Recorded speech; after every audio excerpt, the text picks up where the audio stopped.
It's funny because he's fat.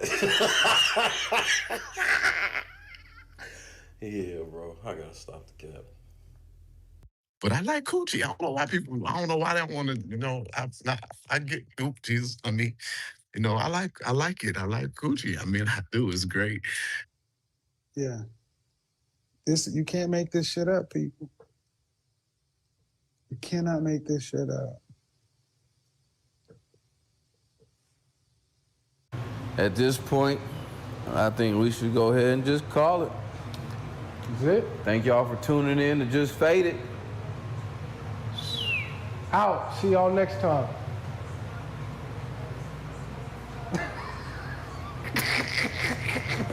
That goddamn Jim Beam done kicked in, nigga. Boy, it's out the mud. We got Rashad McCown.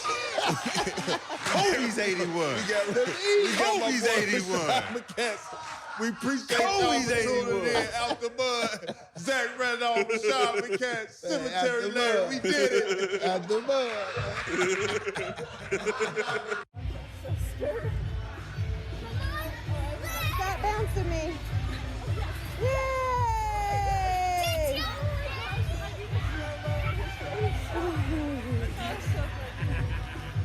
What are you doing? I'm not doing anything. What are you doing? What are you doing? I'm trying to let you do everything. I'm literally just sitting here. You repeat over me.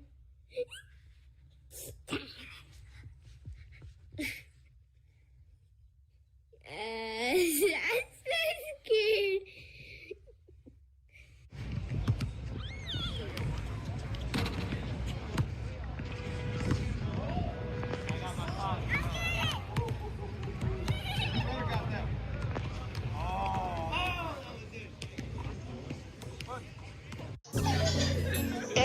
I'm in Miami right now. I'm in Miami right now. I've been after your file. I'm on Ocean Drive. I'm in Miami. In Miami right now. I've been after your file right now. On Ocean Drive right now. That's on my mama. I'm in Miami. I go to the window, so I'm going to Cali. I said I'm too official. I'm out with them niggas. I said, man, the rapper on the city, that nigga, he wicked. We pull out with them guns. You know me in the real. Well, mama pays, I ain't having ever since that I was real. Now I can't look like a pet and I will never squeal. Whenever ever on my mouth, cause I swear I'm too real. Yeah, I'm in the East Coast, I'm in the life for real. Why the fuck you can hate it? I advise you to chill. You gon' really fish with y'all, and I'ma pull up with the steel. I'ma pull up with the drink, go and get your ass killed. Man, stop capping, cause I'm fucking wicked. I pull up to your city, tell me your location, bitch. You know we fuck that shit. My youngest know you killin', I wanna grind, got money in my mind, put money on my wrist, so I can tell the time. You know I'm rapping the job and I'm trying to eat. All around the world I'm doing shows, I really come to eat. They trying to play on me, I swear I'm doing my shit. One more time I was post and I ain't have shit. Every day I'm just riding by the same outfit. I done came up, I'm switching cars, now I'm switching shit. He nigga mad at me, ain't wanna clone me. I'm in Miami right now, I'm off of South Beach. I'm living large, I'm living life. They know me, wanna take my life. Yeah, it's on my mama. I'm in Miami. I'm out there doing video shooting, going to Cali. I'm on my mama, I'm on my mama, and I'm in Miami right now. I'm in the 305, yeah, I'm on Ocean Drive. Pull up with a red car, my life is on now. They wanna play with me, they wanna clone me. I'm bad bitch, Latino, she wanna sleep with me. I'm in the 305 right now. I'm in Miami right now. On Ocean Drive right now. I'm in Miami right now.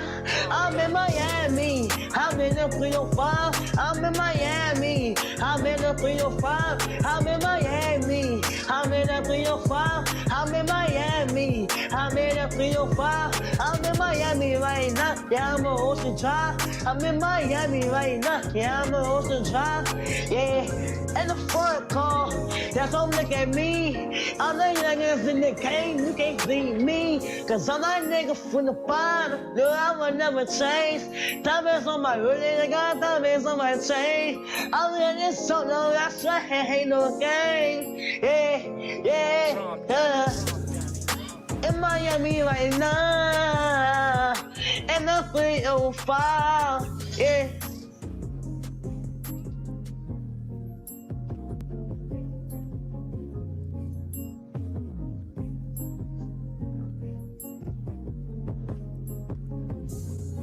Bro, this ain't it, dog. What? That was pain I was spitting. The depressed music is in. Listen, you really want to pop? Diss somebody. Oh, yeah. People love beef. But who could I beef with? Oh, yeah, I got somebody in mind. DJ Pooh, start that beat up, homie. Bitch. What you thought I forgot? I'm grown now. You think just because I came out your womb, your slew-footed ass can tell me what to do? Hell no, you got something else coming. In 03, you embarrassed me when you caught me and my friend smoking. Your big ass walked up, built like a fridge with the doors open. When I was a kid, she made me wear a helmet when I rode my bike. Woman had me in that ghetto school when she know my ass couldn't fight. You keep cutting the beat off, man. What's up? Bro, you making a diss track about your moms? Yeah, what's wrong with that? The woman that raised you? Hold on now, she wasn't always there. She used to work 2 jobs and come home late and cook dinner for me. Talking about I gotta clean the kitchen. Talking about she too tired to clean the kitchen because she been working all day trying to support this family. Ain't nobody told your goofy ass to get 2 jobs, mama? What? Hey, I'm not a street nigga.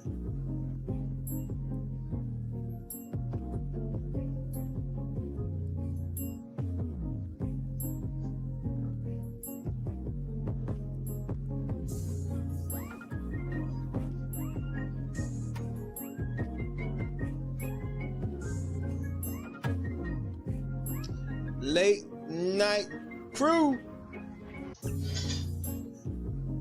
What going on, man? Think I've seen y'all before. I'm going to tail.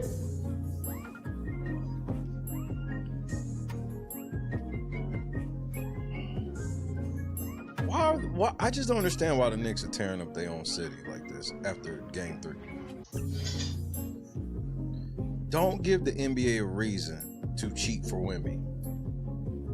They already cheating against him in the sense of you can't get this first one. They never let it happen. Magic Johnson was like the last nigga that got it like that. They kept Jordan from doing it at first. They kept Kobe didn't even get off the bench the first 4 years. They did it to Shaq. About to be Wemby's turn. But I mean, these niggas, the Knicks are playing with fire, bro. Y'all feel like y'all won tonight for real?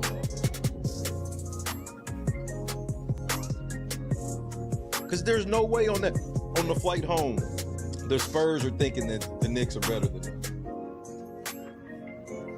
They like, we can actually do this. And they young. They're not giving Wemby another flagrant.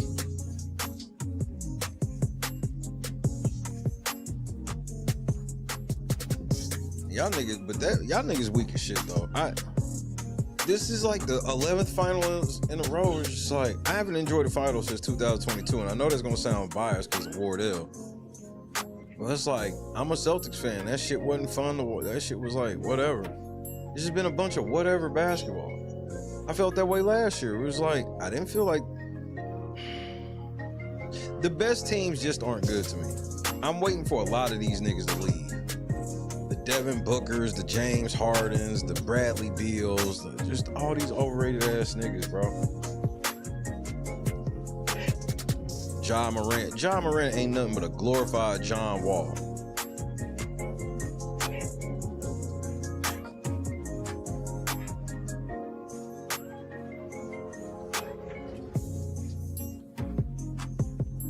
Janice, Bob, Dante, Boston, Big, Miss Georgia, wait. Rule number 5, Holly. Status quo, Javon Barksdale. I seen that John Starks commercial. Like, that shit been going on for a while now, right? I mean, I personally don't want the Knicks to win just off the strength of, you know, I grew up a Pacer fan, but outside of that, like, they won't repeat. I don't believe none of this shit until somebody repeats. All this shit be fluky to me. And every year I've gotten proven right. Everybody just knew the Bucks were getting ready to be this dynasty. I was like, no, they not.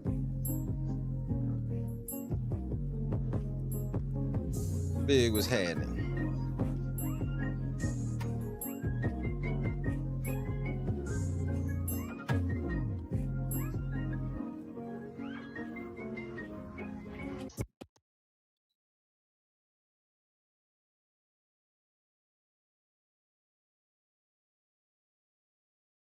French.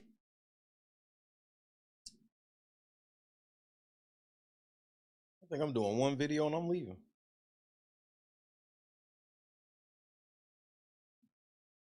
I just don't understand the Knicks fans' logic. Knicks fans be the main reason. I don't even really have no beef with the Knicks like that. But this, you know, James, like, this is just, y'all gotta do it one more time. Best thing I can tell you. You gotta do this shit one more time.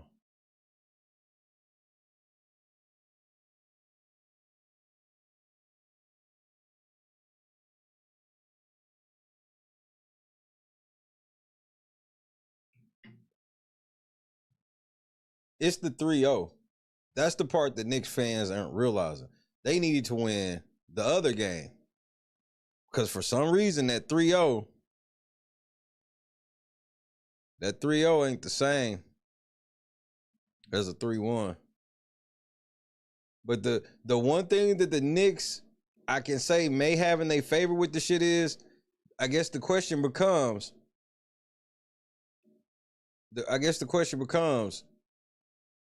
do y'all want to let Wemby beat LeBron shit? That's what it kind of boils down to for me at this point. Do y'all want to let Wemby beat LeBron coming back on the Warriors?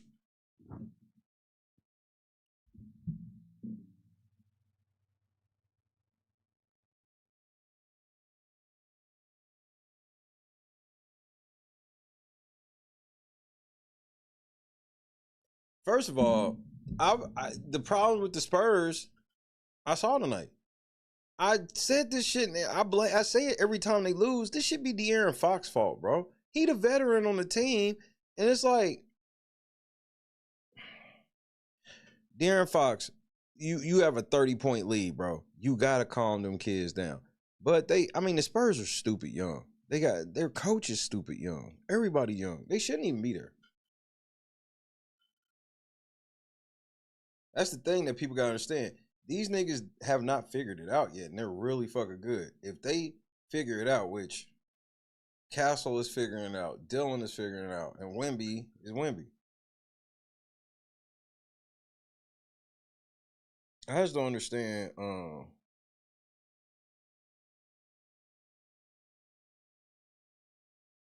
It's like, you know, it felt like they lost that game on purpose. It felt like De'Aaron Fox felt like he threw that game. But I ain't trying to take like nothing away from the Knicks like that. I don't hate the Knicks like that. Where I'm like, but Knicks fans gotta chill out. Like, there's no way you come back from a 30-point lead without the help of the referees. Like, I just can't stand that type of shit. They won the game, and you still see niggas online. Man, we won even though the refs cheated us all game. How the fuck they cheat you all?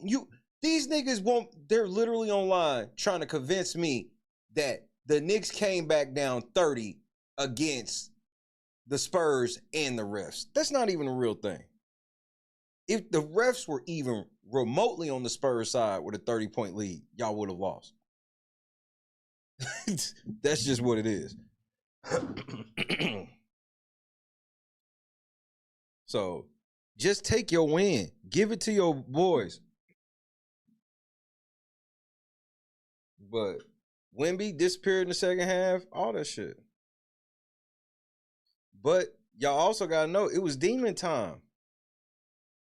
Y'all, you do know it was demon time at the Garden, right? Hold on, I'm about to prove to y'all that it was demon time. Which I'm not saying that the Knicks are the demon team, but the Knicks got a lot of demon fans. And I'm about to prove it.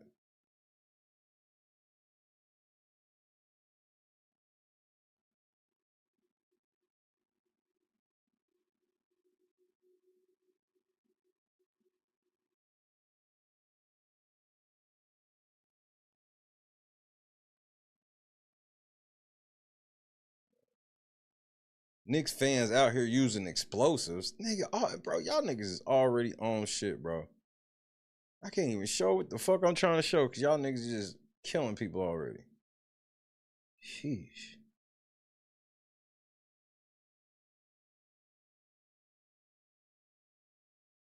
Oh, here we go. This is what I was looking for. Oh, no, not this one. This one right here. Oh, not that one. Oh, here it is. Look at this shit. I saw this shit. I was like, well, the Spurs probably ain't gonna win.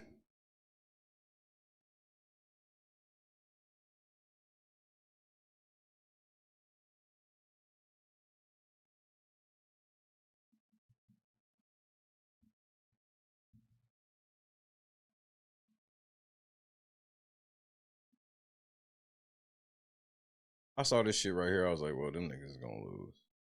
Wrap it up.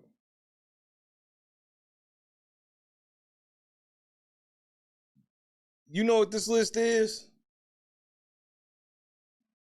Nigga, this is the list of celebrities coming. Or, well, went at this point. Yes. This is the list of celebrities. Which a lot of them, yes, a lot of these niggas are Knicks alum. Which, I don't, calling Ron Artest a Knicks alum is the dumb, like, that's weird.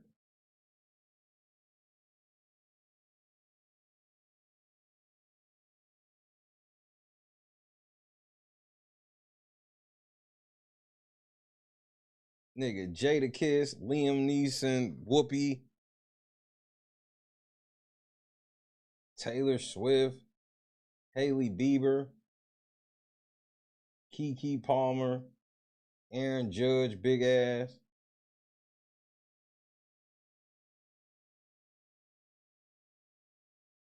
Yeah, everybody was at this bitch. Nigga, why'd the Wu-Tang Clan come, nigga?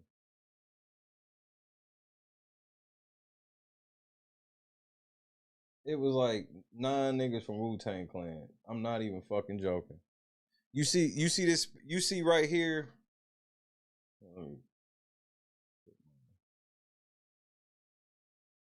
So you see this spot where it's like this fat little box right here with that blank space.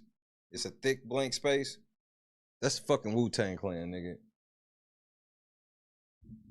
Michael J. Fox, Chris Rock. Yeah, they had no chance, nigga. Method Man. Yeah, they had no chance.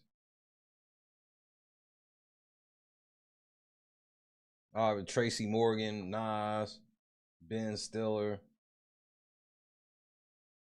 Julianne Moore, Edie Falco, Jimmy Fallon, Fat Joe, Jerry Seinfeld.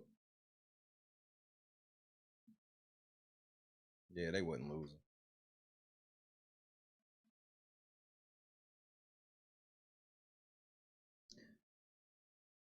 Do I think the Spurs, can the Spurs come back? Yes, I don't think the Knicks are not that good of a basketball team. But they're young and they played like it tonight. There's no way you're supposed to lose a game up 30. It's just not supposed to happen. Coach got to make real adjustments. He let them just try to play out of that shit. Nah, niggas, some niggas got to come out. Put some niggas in that ain't played. That's one way to fix that shit. Get down in that bench, really put somebody in that ain't really played.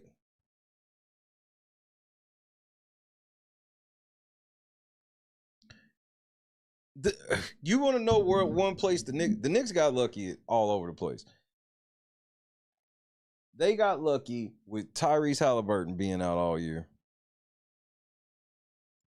Then they got lucky again with Trae Young, for whatever reason, wanting to get the fuck out of Atlanta and go to the Wizards. And then he wasn't even playing anyway. He was hurt. Like, all this shit happened out East. Then Cleveland had a team that could beat them. And then they go, let's trade away Darius Garland and Sexton and shit, and we gonna bring in James Harden. The Celtics weren't, Jason Tatum out all year. The shit he did at the end was spectacular that he was even able to do that.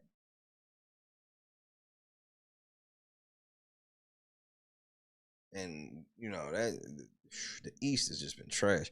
But everybody coming, though. Orlando and Detroit are coming. The Knicks will be whoever win. Well, even if the Spurs win, I think they'll be one and done. Even though I think Wemby's going to get more than one championship.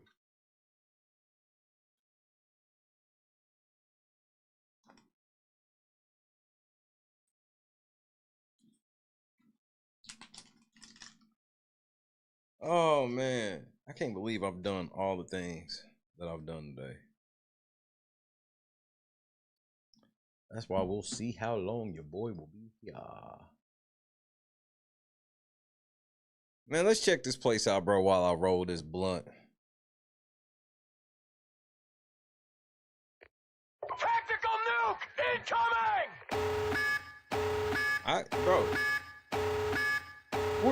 Who told you Paolo wants out? I don't know what all this Paolo hate is. But even if he wants out, that's fine. Orlando, bro. Orlando's pretty fucking deep.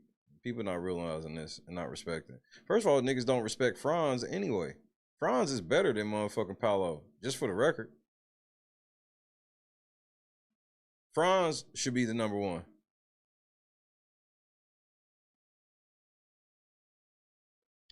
I hope the Lakers give LeBron the max.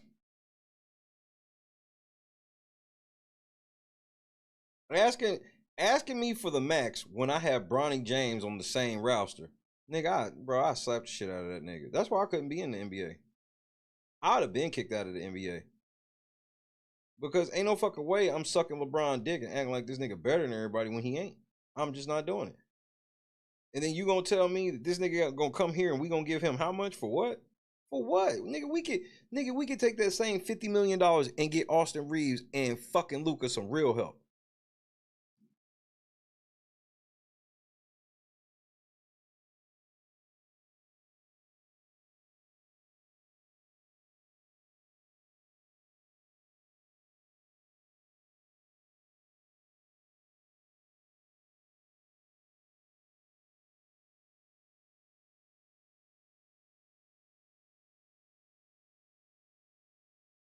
Bronny James sucks. I mean, I'm glad he's doing healthy after his heart attack, but that nigga sucks. All right, let's check this Wonder shit out I was telling y'all about last night.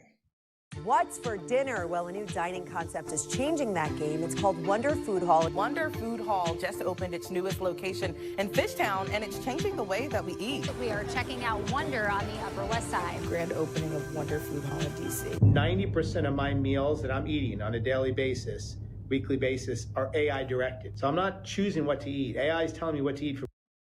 That's weird to me. You letting AI pick out 90% of the shit you eat every week? Have y'all heard of this Wonder Food Hall shit? 1 for yes, 2 for no.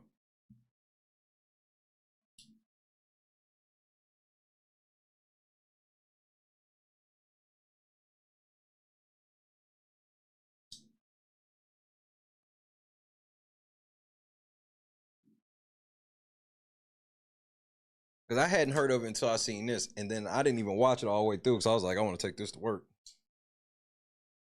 This shit is craziness. breakfast, lunch, and dinner most days. If you're like me, you've probably seen an ad like this one in recent months. Got the late night munchies. But this is all we have.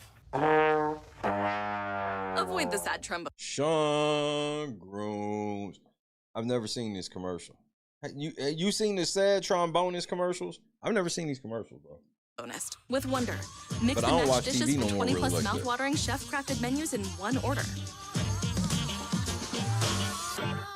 Yes, avoid the sad trombonist. Apparently gone are the days of having to decide whether to Uber Eats, Taco Bell, or McDonald's while baked out of your mind with your friends or husband, apparently. Because with Wonder, you can have it all. Wonder, which bills itself as a food hall, but in reality is the natural conclusion of the ghost kitchen trend that started like 5 years ago-ish. Wonder locations sell food from between 20 to 30 different menus, which have different themes and cuisines, even though they all come from the same kitchen. So you can order pizza, tacos, and Chinese food. That just sounds like a bad idea to me. Cause ain't nobody, bro. Do you know how expensive it is for a place to be masters at all of this shit while keeping the consistency enough for like pickup and delivery? Crazy, Bob. So y'all must have one in Philly. Like me personally, that shit like, could I go to like a buffet or some shit? It's like, yeah, but when have you went to the buffet and all of the food at the buffet was top notch? I've had that like one time, and it's when I went to like Vegas. Like that's hard to do and would be super expensive. But maybe I'm wrong. All in the same order, which, you know, is completely revolutionary. No, who has thought about this? Nobody has, except I guess for like the Cheesecake Factory. And I have seen YouTube. And I bet they not fucking with the Cheesecake Factory. Have you ever been to the Cheesecake Factory? And if so, how long ago was it? I might take Christy for her birthday. Like, she loved that place, and we ain't been there in a while. I think I ain't been there in like 3 years. I think right before we moved here, because I remember we went to the one here. Moved in this building, if you will. Sizzler. Now, like Sizzler, Ponderosa, these things were good, and they had, you know, and they had like they main items, like the salad, like the buffet was never the main attraction. It was like you get it with the meal type shit. And then, you know, a lot of people just being like, I just wanted a salad bar. Ryan's was the shit. But like the way shit is now, like no, there's nothing like any of them. Ryan's, Old School Golden Corral, Old Country Buffet. That's why like anybody real, it's one, I forget where it is that we was gonna go visit the place where they have like the biggest like buffet on earth, and that shit, I couldn't even believe that shit.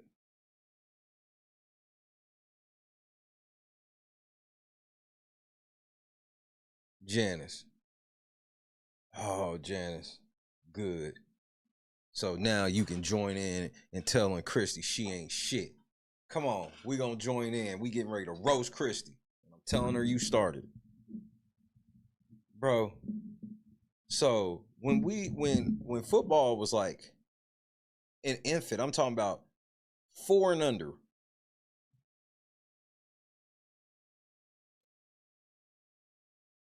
Christy would bring this fucking plate every time. Somehow football had more food than me and Christy, and I'm like, why the fuck are you doing? I just so she can try everything. I'm like, motherfucker, she's 2. Just make her a damn plate, bro. She got a teaspoon of this, a teaspoon of this, a teaspoon of this, I'm like, Christy, what do you like? I don't know why she would do that shit.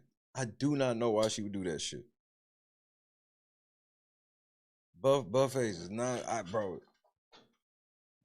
she come out this big ass plate. I'm like, Christy, she's not eating all of that. Like, not even close.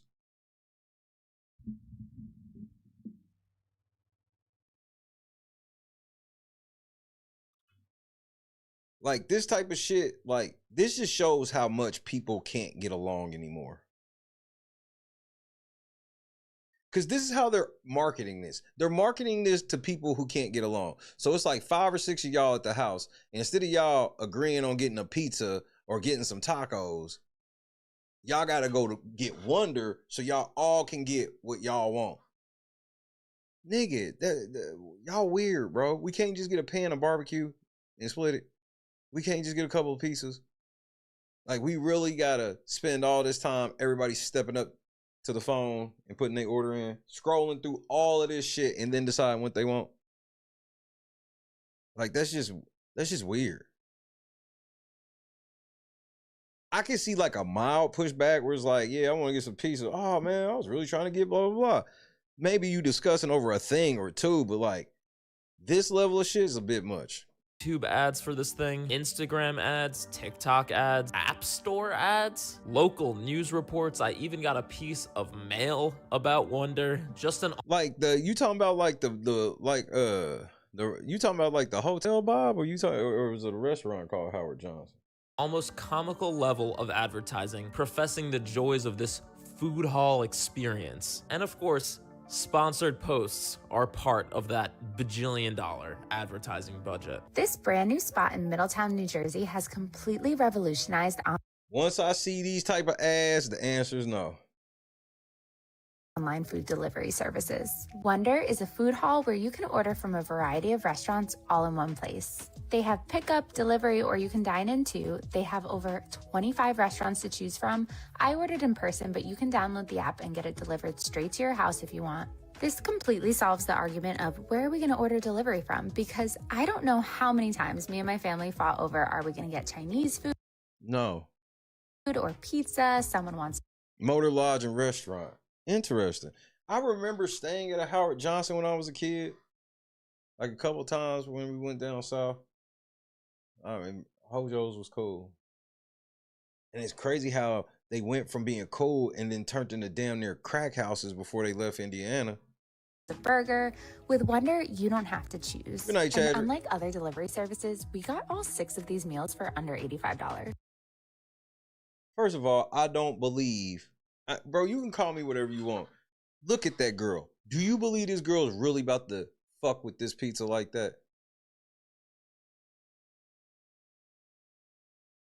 Now, I've seen plenty of skinny girls, smaller girls that could get it in, but she doesn't appear to be one of them. This is just like influencer shit just comes across just so, like she's sitting up under a sign that say hangry. Stop it, bitch. This sandwich cost me $85. Shit. What is this decor, dude? Hangry and a weird 2-tier vase? Like, what is this? Like, yeah, what the fuck is that? Dangling that you're about to smack your head into. And in addition to a seemingly... Well, that's all I can do, Chadrick. Ceaseless... Well, that's exactly my point, French. That's exactly my point. My point is, if you want me to believe about this food, she's not going to help me believe it. Oh, no. I don't think I've ever said this on the show.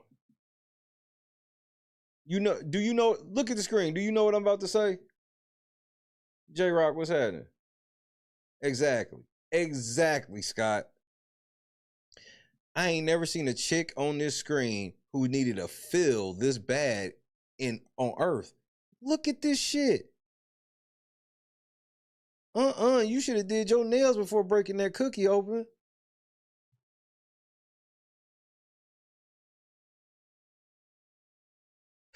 I don't even believe.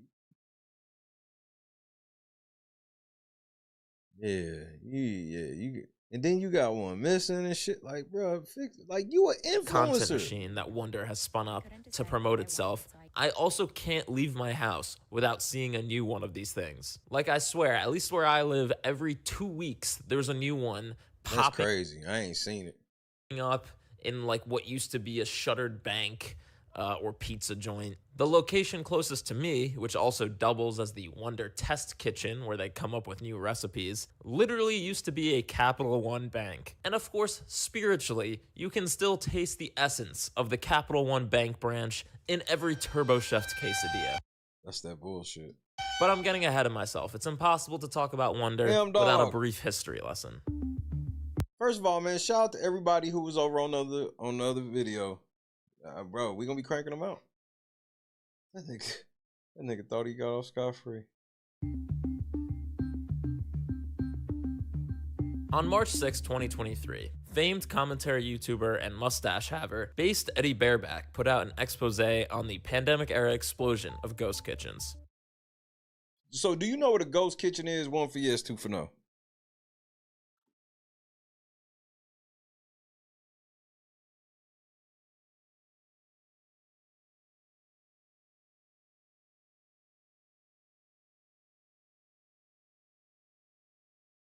Boss said it sounds to mine.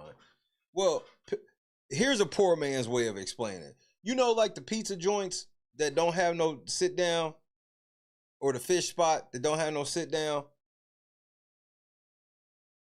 It's like that, but it's even worse. Most of them you can't even pick up from. They only like let DoorDash and Uber Eats and shit like that pick up from them. So like, it's this extra layer for me where it's like, if I can't even come in your restaurant, I don't really want your food. Maybe I'm weird where it's like, because I know like most places, you know, they're not cooking it in front of you. But it's something about that next level of that where it's like, I can never come no matter what. That's just kind of weird to me. And if you're one of the 5 people who haven't watched that video or are unaware of the concept, basically, when the deep state Damn, that video got how many views? People who haven't watched that video or are Yeah, I'm one of the only few people on earth who haven't seen this video. I'm gonna have to watch it. 14 million. Yeah, he rich just from one video. unaware of the concept. Basically, when the deep state forced us to all be at home for like 18 months because of the pandemic. See, 14 million, those are videos that I call generational wealth. Like, if that motherfucker just stopped, like, he would just get residuals from that video for the next couple years for sure. And we were all watching Tiger King. Restaurants at the time were struggling. People couldn't dine out anymore, so restaurants had to pivot to doing mostly pickup orders and delivery. Like a lot of delivery. Uber Eats, Grubhub, DoorDash, Grindr. The 4 companies. What all places was you ordering from? Uber Eats, Grubhub, DoorDash, Grindr. Nigga, you slid that in. Hold on, nigga. You slid that in. That nigga's a fool, bro.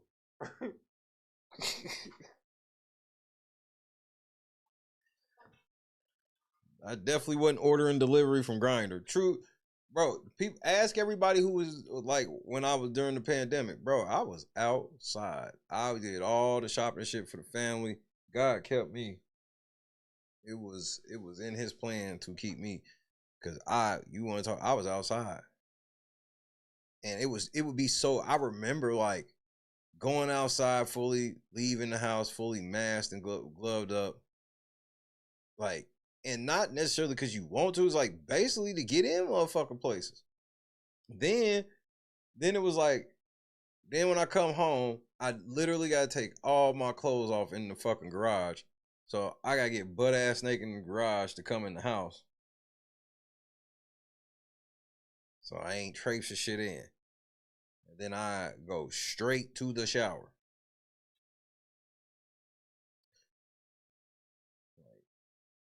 It was a crazy time. But it wasn't like I had to do that every day. Like I was, bro, the streams I was doing. Because we had like a core group of like 30 of us basically. And every night I would DJ for like a couple hours. And then we would watch a bunch of TV shows and movies. Then we was doing like, we started stand-up Fridays, where Friday night we was literally just watching stand-up comedy joints.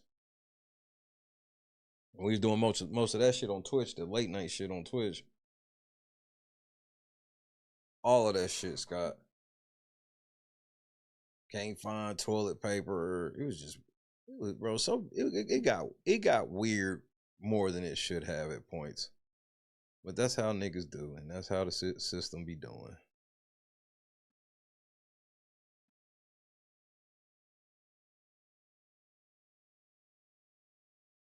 Charge, what's happening? The 4 companies bringing snacks directly to your door. Soon, these delivery apps were filled to the brim with digital-only brands, aka ghost kitchens. A ghost kitchen or virtual kitchen is essentially just a food preparation facility that operates without a dine-in storefront, producing meals exclusively for delivery or pickup. And there's a couple of subtypes of ghost kitchens that were out there, or still are. There were existing restaurants creating digital-only brands. Have y'all seen that? Like, I remember the first time I learned that a motherfucking shit was doing that. Because this is how I found out, because I'm weird, I guess, in a sense. Especially like when I be back in Indianapolis. So like back home, you know, I lived in Indianapolis for 38 years. My first 38 years of life. That's where I live. I traveled, yeah, but at the end of traveling, I always was in Nap. Okay.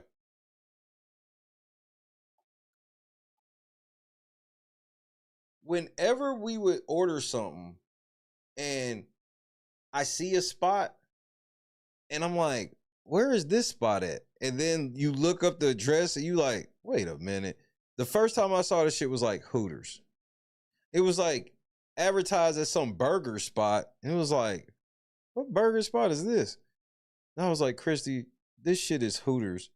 And they're just trying to sell their burgers and pretend it's some different shit when all it is the Hooter burger.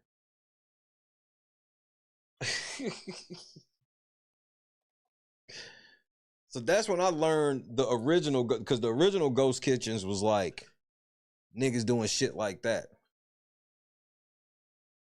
Like maybe you getting wings from a spot and then it's just like fucking Texas Roadhouse. For seemingly the main purpose of just wanting to have more real estate on these delivery apps. Like when Chili's created It's Just Wings, or Outback Steakhouse created Tender Shack. That's crazy. Outback Steakhouse made a Tender Shack. Because why would you take your girl to a land down under when you can take her to the Tender Shack at home? Straight up. And there were also celebrity-backed ghost kitchens, basically using... I remember Beast Burger. And Mr. Beast Burger was some dirty shit. 'Cause they was making that seem like that shit was really his shit, but it was just some ghost kitchen shit. So another thing that ghost kitchens do is just like they'll make some food and then get a celebrity to say it's their shit. And you niggas will go buy it. Your built-in audience. Tiger Bites is outrageous, nigga. This has to be fake. This is a Chappelle Show skit. There ain't no way there was really a thing called Tiger Bites. To create a food brand. Pauly D's Italian Subs.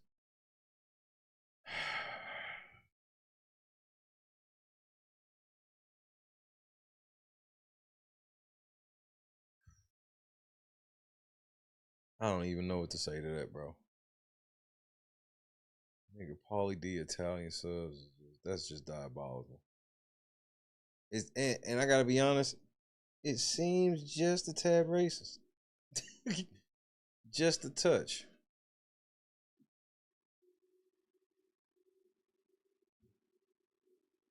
Lord Jesus.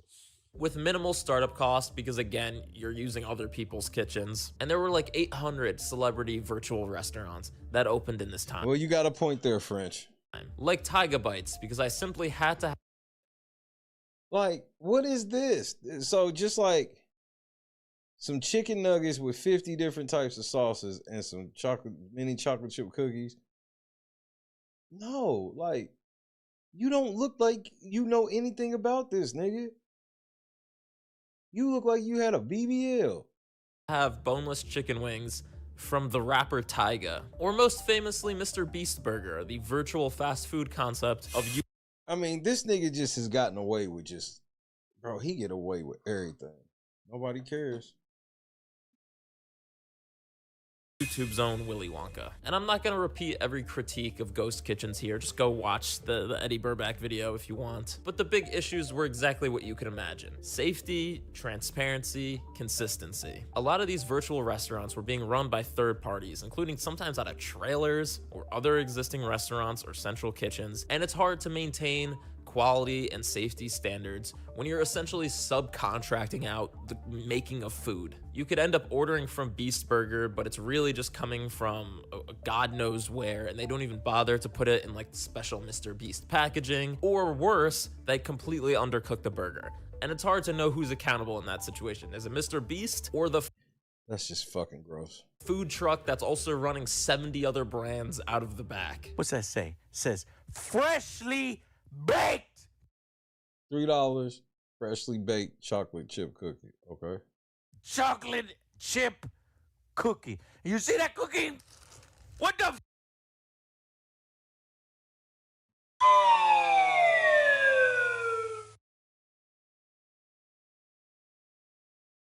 Baker's Sauce. Sounds fresh baked. Is this? And on transparency, in addition to gumming up Uber Eats and Grubhub and whatever else with 800 different brands, good night, Bob, which all are essentially one restaurant, it's also kind of lying to people, making them think that they're getting chicken tenders from some local joint, when really it's just Outback Steakhouse that's been put in a different packaging. Or not even from Outback, from some random ghost kitchen. That's even more crazy work. It's like, you just got some random like truck shit out somewhere. What? An operator that's running 400 brands out of one location. But if Eddie went to war with the ghost kitchens, I think it's fair to say Eddie won, because while Beast Burger and other virtual brands do still exist, the entire ghost kitchen concept took a nosedive post-COVID. The three big ghost kitchen operators, Cloud Kitchens, Reef Kitchens, and Kitchen United, kitchen, but all three of these companies have been struggling hard, closing most of their physical locations and trying to pivot to doing software. That's because y'all niggas started charging too much. That was what happened with the tech bro movement. It's just like, everybody's just like, I found a lick, and all I'm gonna do is just increasingly charge more and more and more and more while never increasing the value. Or other things, which makes sense. Again, people are no longer locked indoors. They can go out to the Cheesecake Factory if they want. And at a base level, if we're all being honest, most of these ghost kitchens were selling really overpriced, generic, shitty fast food. And in hindsight, only a moron would think that running a restaurant based on lies and delivery fees is a really good concept. Thankfully, such a moron exists. His name is Mark Lore, and he... Oh my goodness. Like, he just looks like a billionaire douche. He created Wonder. Well, technically his name is Mark Lore, but Mark Lore sounds funnier, because now I can call this segment Mark Gives You the Lore. On Mark Lore. And we have to talk about this guy because you cannot understand Wonder without first understanding the psychology of Mark Lore. Mark Lore has a deep background in the restaurant industry, in that he was a Wall Street banker who left to sell baseball cards. So you was a shyster card trader. Go ahead. I think he left to start the Pit, a collectibles exchange. The Pit, an internet market-making collectible company constructed as an alternative to eBay. See, these be the niggas that sell these fake businesses where they're not even really businesses. These niggas is akin to money launderers, in my personal opinion, because they always want me to believe that they built a company that some other big-ass company decided to buy for whatever reason, even though we never heard of it. And then it never turns into anything. Like, the company just absolves it. That shit just be kind of weird. And similar to eBay, that he later sold. Like, he created a company that was supposed to be an alternative to eBay, and Topps was like, we gotta buy that. What? To Topps. Exactly, J-Rock. Then you never see the shit again. for $5.7 million. After that, in 2005, he started diapers.com, a website where you could buy diapers. He started diapers.com. Which was later basically forced into an acquisition. See, you lying. This don't make sense to me. In 2005, Laura invented Bahara, founded 1-800-Diapers, later rebranded as diapers.com. Laura was CEO. The company was sold to Amazon in 2011 for $545 million. Why the fuck would Amazon buy this for $545 million? Like, exactly. This is like legal money laundering. Like, I don't believe that. Like, and then they'll tell me, oh, he's a great business dude. This is why a lot of them businesses got fucked up, because these niggas traded their way to the top and then try to be in charge of a real business and would always fuck it up because they didn't know what they were doing. You tell me diapers.com got big to where Amazon was like, man, maybe we should just pay them $550 million. What? And by Amazon. YouTube's probably worth tens of billions.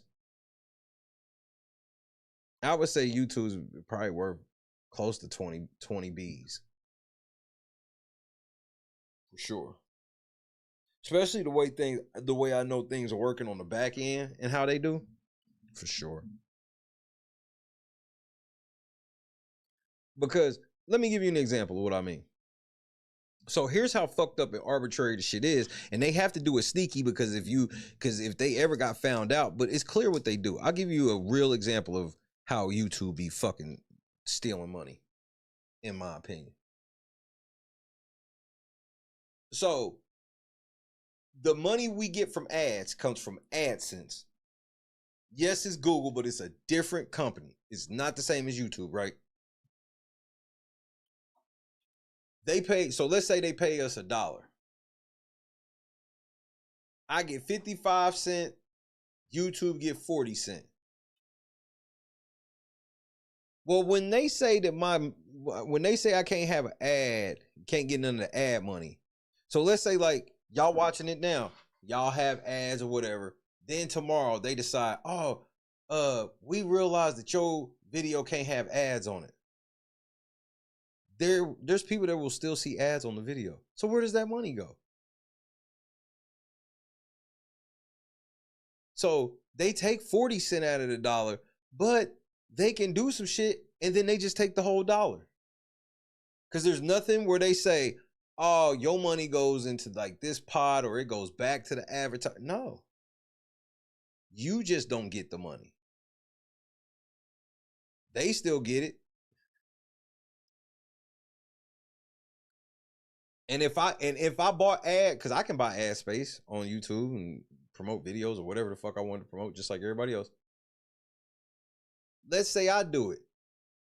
Nigga, they not gonna give me credit on the ad, on the back end of the ads.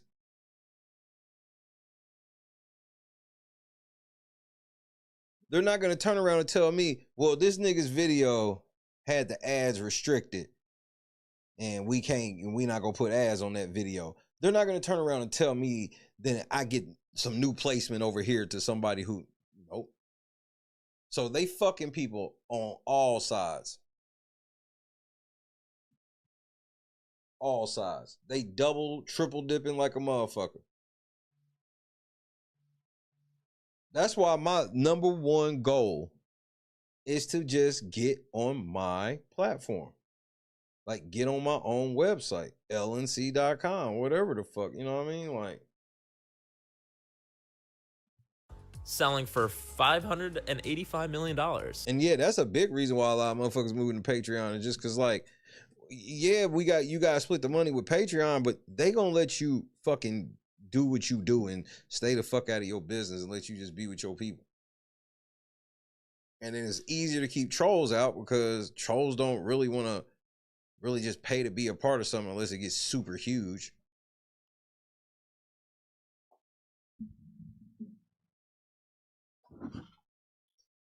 And French, here's the thing.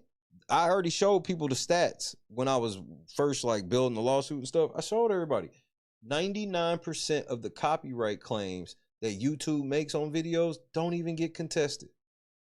And so, and you can join that shit through partnerships where it's like they get money from people to get into the content ID system that illegally takes your money and shit. Because they're not allowed to do it. They're allowed to tell somebody like, hey, we think so-and-so is playing your shit. They have to by law so they can stay out of trouble. Duty to warn. But they're not allowed to take your money, block your video, or give your metadata away. And they do all three. Yeah, I definitely need my own server. I want to do. We slowly moving away from all of it. Because I'm looking at the future where it's like I'll never get rid of the YouTube channel and build the other things because that's kind of how it is. But the YouTube building will be totally complementary to the main shit. Use the YouTube to tell people to go to the website and other shit. 'Cause I've seen other people do this. And for me, it ain't even about, oh, I get the a bigger chunk of the pie, which, yeah, that's going to come with it, like, if you do it right. But the freedom is way more important to me. The freedom is way more important to me. And I wouldn't even trip over here if it was like the rules were enforced properly. But as we know. God, I wish I wasn't 5 in 2005. Apparently, you could just buy a domain name and then just become a billionaire like 18 months later. If only I would. Remember how, bro, I'm telling you, that's when a lot of money was getting stolen, in my opinion. Because that would be crazy. Where it'd be like, oh, so-and-so bought this and sold it for like, what?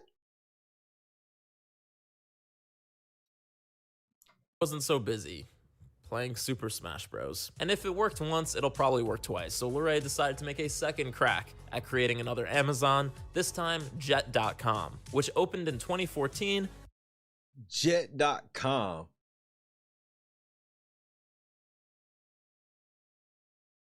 And 2 years later sold.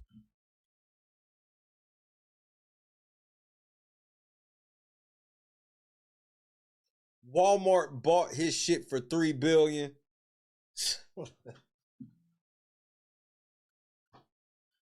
Well, I don't even know what the fuck Jet.com is, but apparently Walmart had to pay $3 billion to keep Amazon from buying some shit that, bro, it's like this nigga's like a professional money launderer, nigga. He just be middleman and money laundering deals. This is crazy. To Walmart for $3.3 billion. Mark Lore apparently cannot miss, and Jet.com got shut. No, see, you gotta explain to me. What did you do? Oh, I just bought this company and made a website. Shut down only a few years later, just being churned into Walmart.com. And according to Forbes, Lore now has a net worth of $4 billion. Lord Jesus. Nigga, wait. 4 billion don't even get you in the top 1,000? Lord Jesus. Look, I'm good. I don't need that type of money.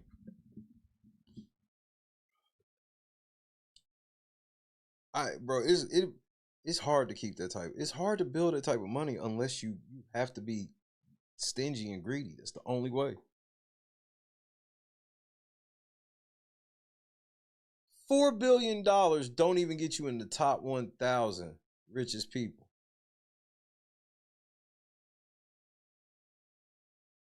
Now, I don't know about you, but if I had $4 billion, I think I would probably just chill, right? Take up like knitting or bird watching. But that's probably why I'll never be a billionaire, because you have to be a freak to achieve this level of. Yeah, and you won't. And that shit where you talking about, oh, I would just do this, I just do that. Nah, that's time you got to be making money, because making $1 billion is harder than niggas think. Of wealth. And the stories of Mark French, talk plain then, French. Lore's freakiness are well documented. Lore qualified for the U.S. Olympic bobsledding team in 1996. He challenged and beat Jerry Rice in a race. You a damn lie. There's an oft-told story about the time Mr. Lore, a former college track athlete, challenged Jerry Rice to race him in a 40-yard dash and won. I know you fucking lie. Okay. All right, never mind. I believe it. He was 47 and Rice was 57. Never mind. Never mind. I thought he was talking about prime Jerry Rice, and I'm like, nigga, Jerry Rice got records that will never be broken. He's been banned from casinos for counting cards and also dabbles in being a magician and mentalist. No further questions. And as has become fashionable with rich people, he's also trying to build a futuristic city like Akon, and apparently it's gone as far as... What in the AI madness is this?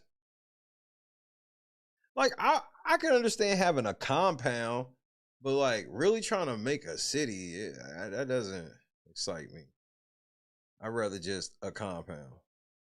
A compound where maybe like 10 families could live. Okay. Building a website in 5 years. So we'll keep close track of that one, Mark. And apparently he's also homies with Gwyneth Paltrow, which tells you all you need to know. And Gwyneth now sits on the board of Wonder, by the way. I guess taking time off from hustling candles to help Mark Lore sell his dogshit burrito bowls in Chelsea. Which brings us to Wonder, which Lore founded in 2018, just 2 years after the Jet.com acquisition, with the goal of becoming the Amazon of food and beverage. The Amazon of food. That just sounds bad. Outrip. Potato. Which again, this makes sense for Lore, because he's been trying this concept over and over again for a couple decades running now, and it hasn't not worked out once. They getting ready to buy Wonder from basically. Like, he did the Amazon of collectibles, he did the Amazon of diapers, he did the Amazon of Amazon, and now he's doing the Amazon of food. Why leave the casino when you're on a hot streak? I get it. I guess it's just that as a non-billionaire, the Amazon of food sounds like a threat, not like a, wow, I can't wait to try that out. But I also get it, because why would you leave the casino when you're also gambling with other people's money? Because in addition to putting $200 million of his own money into Wonder, Lore has raised $1.8 billion from investors. What? $2 billion has been poured into this company, which, let me remind you, is aiming to solve the problem. What if I want a burrito, but my girlfriend wants a pizza for dinner? And what? You get a pizza. The fuck? What do you mean? If your girlfriend wants a pizza and you want a burrito, bro, it ain't even that deep. Just eat the fucking pizza, my nigga.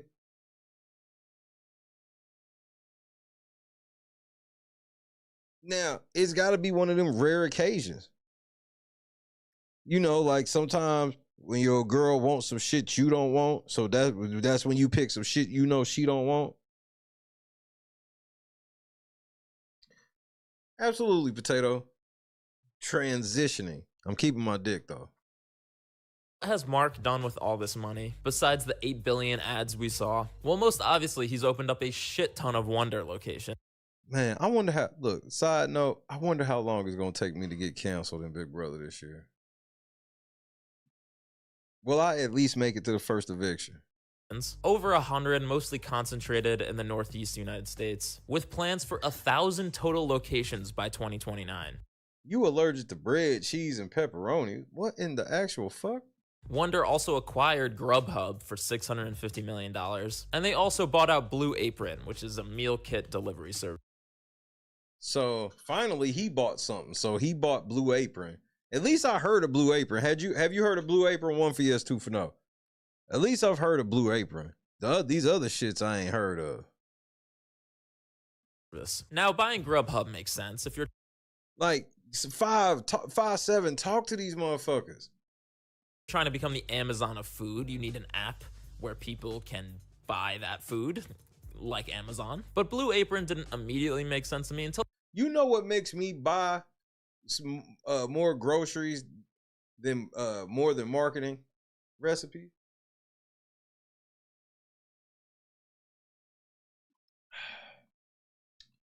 Recipes. Marketing don't really do it for me. Because I was scarred as a kid. As a kid, seeing shit always coming, not like they say it's supposed to be, that shit scarred me forever. I remember that Amazon sells everything. And read this. About 90% of my meals are AI derived, says... That's insane. Lore. So AI tells me what to eat for... Potato gaming in the cut one time. God is great. I'm going to lay down, bro. They think I'm playing. Bring it breakfast, lunch, and dinner. That's my thing, Janice. That, and people don't understand. That's why I can fluctuate at times. It's because even when I get like lazy or whatever and don't really be hooping or whatever the fuck to stay down, or I started just eating kind of bad or whatever, it's easy for me to hop back. What makes it hard for people to be on diets is people be eating, they eat too much processed food, and it's almost like an addiction to it, like just high sodium content, extreme levels of carbohydrates. And so, but if you used to eating at home, that shit's easy. It's so much easy when you eat at home because you can still eat a lot. That's what people don't even realize. You cook at home, you can eat a lot and end up, you can eat a real big ass half-pound burger at the crib and somehow it'd be a third of the fat and salt. I don't even, sometimes I look at the salt content on shit and I'm like, how the fuck? The salt and sugar have you ever really looked at salt and sugar on some shit where it's like, how the fuck did you get all that sugar in this? How on earth did you get all of this salt in this and I can actually put it in my mouth? Like, bro, if you ain't never really looked at labels, when I was almost 400 pounds and I looked at labels and I was just like, this is what? I didn't even realize it. I just was, I just ate whatever the fuck I wanted to eat. Now I look at it, I'm like, shit. I couldn't believe some of the shit. But when I first went on my diet, the first thing I gave up was the sugar soda. Yeah, that made the biggest difference in my life. I didn't realize how sluggish soda made me feel, like with all that sugar. Oh, I already have, Big. I already have.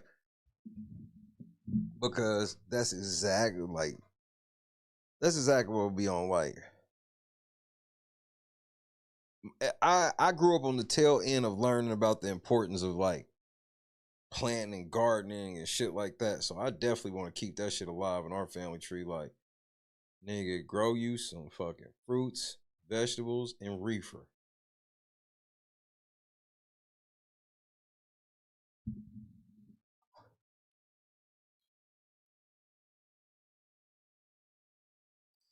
It grosses Christy out for whatever reason. It grosses her out that she can watch me drink a tall glass of milk.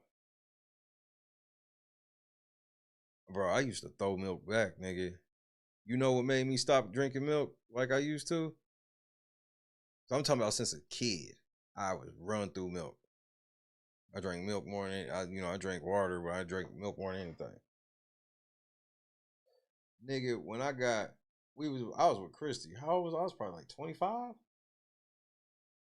Nigga, I got them motherfucking kidney stones. Nigga, I ain't drank milk like that since. Them kidney stones put me on my ass, nigga. I ain't drank milk like that since.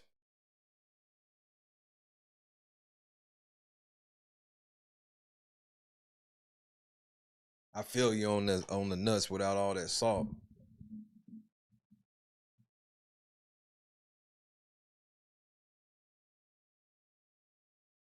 Bro, I love the milk.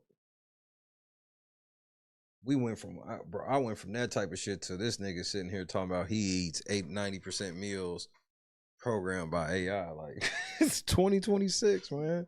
From 1980s to 2026 is madness. Lisa, what's happening? That morning, he'd been told to eat oatmeal. This is Wonder's next frontier of vertical integration, consumers themselves. Lore hopes to launch an AI-based platform wrapper to deliver restaurant dishes, meal kits, and groceries. Oh, absolutely, French.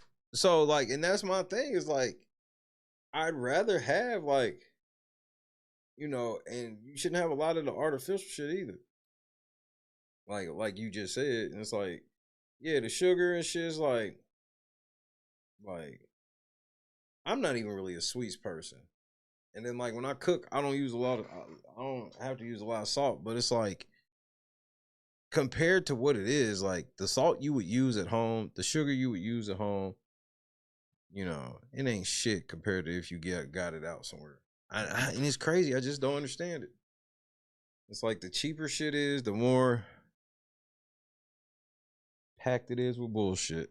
Directly to your home, and even make a restaurant reservation on your behalf. The model will keep your health goals, meal preferences, and budget in mind to administer you 3 meals a day. So let's break that down. Mark Lora's dream is essentially for Wonder to be the one place that you get all food from in your life. Basically an all-in-one app that tells you when to eat, what to eat, where to eat. If you want to cook at home, you'll get the ingredients and the recipes in the mail. If you don't want to cook, then you get the delivery from Wonder. And if for some reason you want to take your Wally ass out to eat, it will even make you a restaurant reservation. This doesn't sound dystopian at all.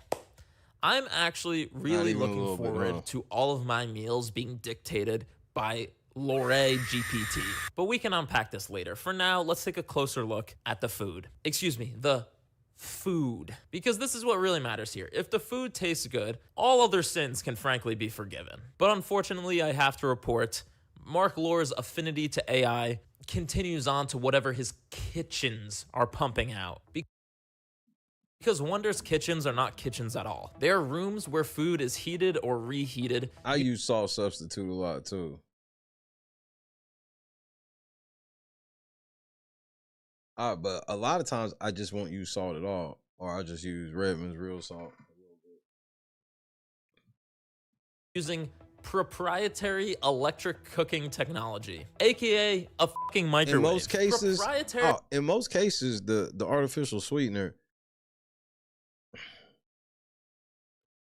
I think it has different levels of, because I definitely think it's bad, but like on a different level versus like drinking sugar to get fat. It's like, bro, that's the other thing, is like when they figure out stuff where you keep your weight down or whatever the fuck, is, bro, it's always a catch-22. Always. Electric cooking technology. I'm gonna use that in the future. Yeah. I just cooked up a exquisite homemade fettuccine alfredo using proprietary electric cooking technology. Okay, to be fair, it's not just a microwave. It's a turbo chef, aka a microwave, or an electric oven if you want to be charitable. A water bath, so sous vide, presumably to reheat frozen mac and cheese and other things that are plastic sealed, and a fryer for frying. So essentially how this works is, well, I mean, that's the typical kitchen in a lot of places, so I ain't gonna kill it all the way for that. Yeah, go ahead. Everything that Wonder sells at its restaurants are made in a couple. Man, fuck Coca-Cola. First of all, as soon as I get on, I'm never drinking Pepsi again. I've already been studying. I'm about to be making my own soda. Like with a soda stream, make my own syrup. Like it's gonna take a little bit, you know, until I figure out exactly how I'm gonna do it, how I want it to taste. But yeah. Central commissary kitchens where everything is cooked or par cooked, individually portioned, and then mailed to the Wonder locations where people will pick up from, where they're reheated on site. Again, every meal is individually portioned and prepped, simply unseal and pop into the oven. One touch cooking on programmable oven. Most of dishes cook in 2 to 5 minutes. Every dish is cooked with perfect consistency. And using a turbo chef, a hot water bath, or a fryer. 20+ award-winning restaurant. Not Bobby Flay. 20+ award-winning restaurant partners. There's an option for anything you're craving, from Greek to Thai, with menus from world-famous chefs like Bobby Flay and Marcus Samuelson. They can make the menu all they want, unless them niggas is cooking it. I like partners. And it essentially boils down to like the frozen burrito line from Chef Gusteau. But to be fair, we're gonna have to try some of these award-winning restaurant partners ourselves. And to do that, we're gonna have to place an order. Now, given that Wonder owns Grubhub, you would make the reasonable assumption that Grubhub is the place to order. But in reality, no. because it's a different entity. In the Grubhub app, you cannot stack multiple restaurants and order from multiple places from Wonder. All the different Wonder restaurants show up individually in the app. So the entire selling point of this company, which is that you can order from multiple places, you can't do through the Grubhub app. Their tagline, everything's on the menu except compromise. Unless you're ordering on the app they own, in which case compromise is back on the menu. And if we wanted to be less charitable, we could accuse Wonder of purposefully obfuscating the fact that all these that's crazy. different restaurants are just one Wonder location in Grubhub by not making that clear to deceive people into thinking they're trying some new local spots in their neighborhood, when in reality, it's all just Wonder. But total trick bag. Regardless, if you want to truly mix and match as Timu Stanley Tucci intended, you're gonna need to download the Wonder app or go to wonder.com. And on Wonder's own platform, the deceit and disappointment continue, as it is immediately clear that the 20+ restaurants you were promised is but another mirage cooked up by magician Mark Lore. Because let's take a look at these 20+ Wonder restaurants. Okay. In the mood for Mexican? How about a build-your-own burrito bowl from Lime Salt, with options like chicken, white or brown rice, black or pinto beans, a couple kinds of salsa, sour cream and cheese. So not the Mexican spot just got 3 build your own options. Doesn't sound appealing?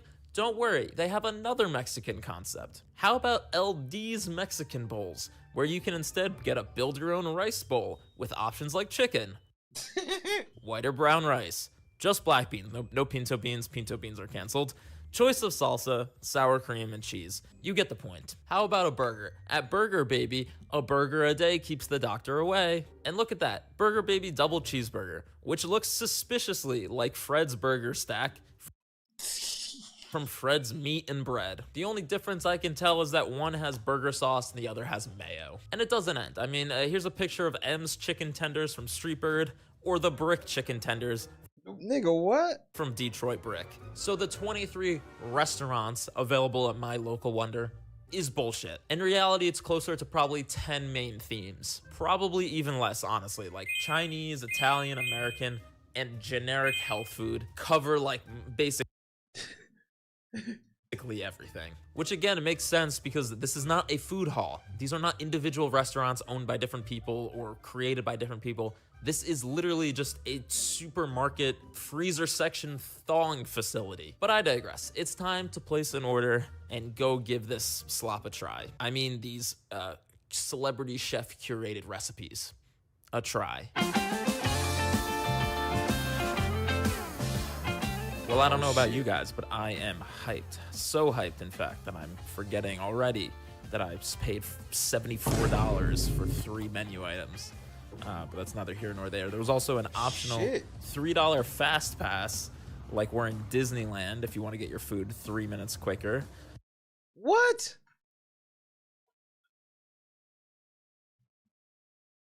Nigga, what?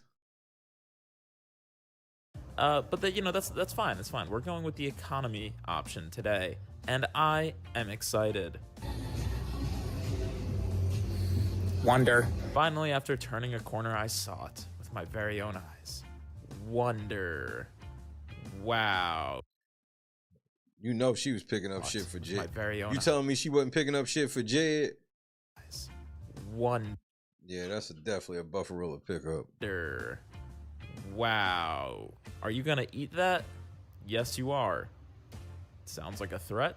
But okay. Okay. And immediately I was hit with the urgent care, WeWork energy of the whole thing. There was also, we had physical menus that you could play with to pretend like you're in a actual food hall with multiple restaurants, or you could just order on the iPad and just forget the whole pretending like this is 20 different restaurants, because we all know it's coming from the same place, a Turbo Chef to be specific. There was also this like little water thing. You get water, and also I could get a little sneak peek into the kitchen, and I was trying not to be weird about filming people. But yeah, there's also a conveyor belt. So really, it's something about a conveyor belt in the kitchen. It's a lot of wires back there. You know what I mean? It's like a lot of wires, and it doesn't seem like a lot of cooking things. It's 4 pieces of equipment, not 3. I thought this was all microwave food, but actually it's microwave food that's coming down a conveyor belt. So that's Lord Jesus. it's different. There was also this TV playing ads for the restaurant that I was already inside of. And I also appreciated the physical closeness of where your food was gonna end up to where you order it from. I was enjoying getting a little sneak peek of where the food is made. Honestly, feels like this door was not supposed to be open.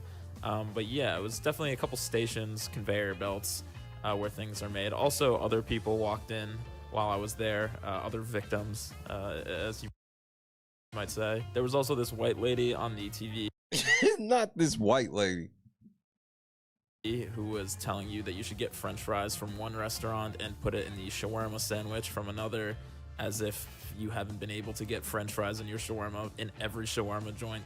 Literally, like everywhere you can do this. I cannot believe this was a real thing. And I definitely showed up a little too early because I ended up waiting basically 40 minutes to get my food, which was a lot longer than I was quoted by Mr. Wonder. Too early. That nigga paid the extra money to get his food 3 minutes faster, and it's now 17 minutes late.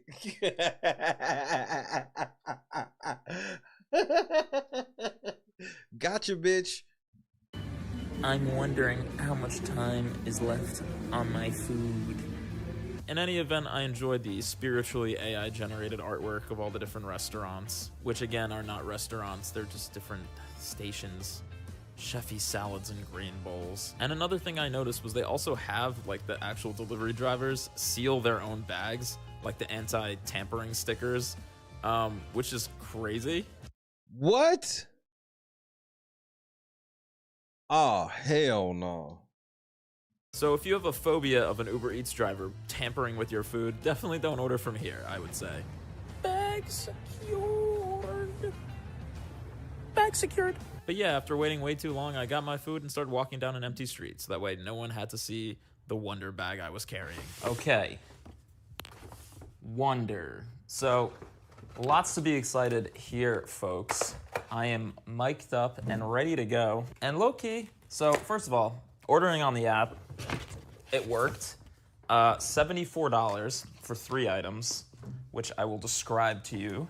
I got the chicken quesadilla from Lime Salt, a poke bowl from Hanu Poke, which I'm the most excited about, and then the $40 Bobby Flay steak. I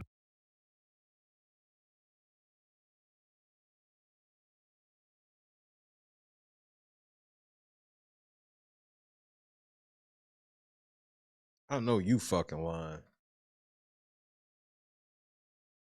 Medium rare filet mignon. We're gonna see about that. Right out of the gate. Wait. Time out.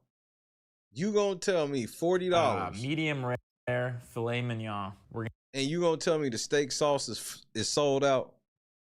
$40 carry out steak, and I gotta use my own steak sauce at the house? I probably wasn't gonna use it anyway, but that's still unacceptable.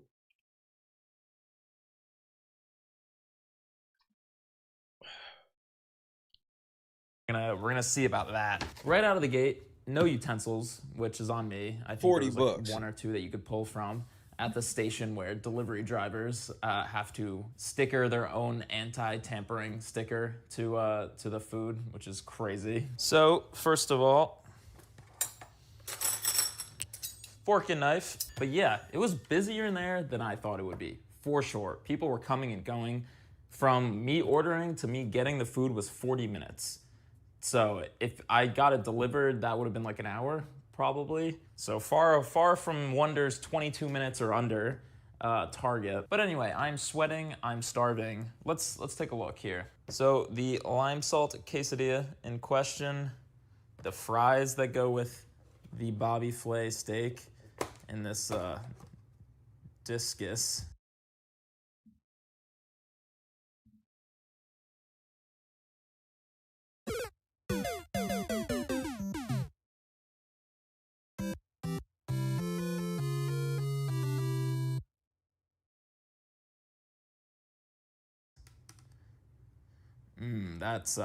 That's quality right there. And then the poke bowl over here. I'm gonna start with the quesadilla. Seems the most simple. right out of the gate. Like real presentation wise, leaves something to be desired. Mmm.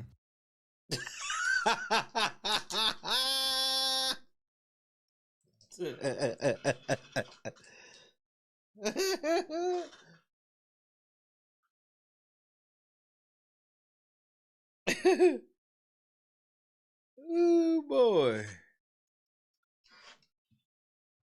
Nigga, even that lime look dried the fuck up, nigga. That's crazy work.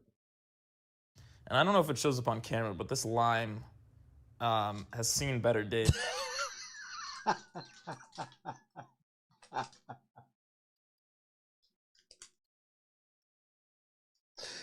Nigga, I'm putting cases on all you bitches, nigga. You think you can do this to me?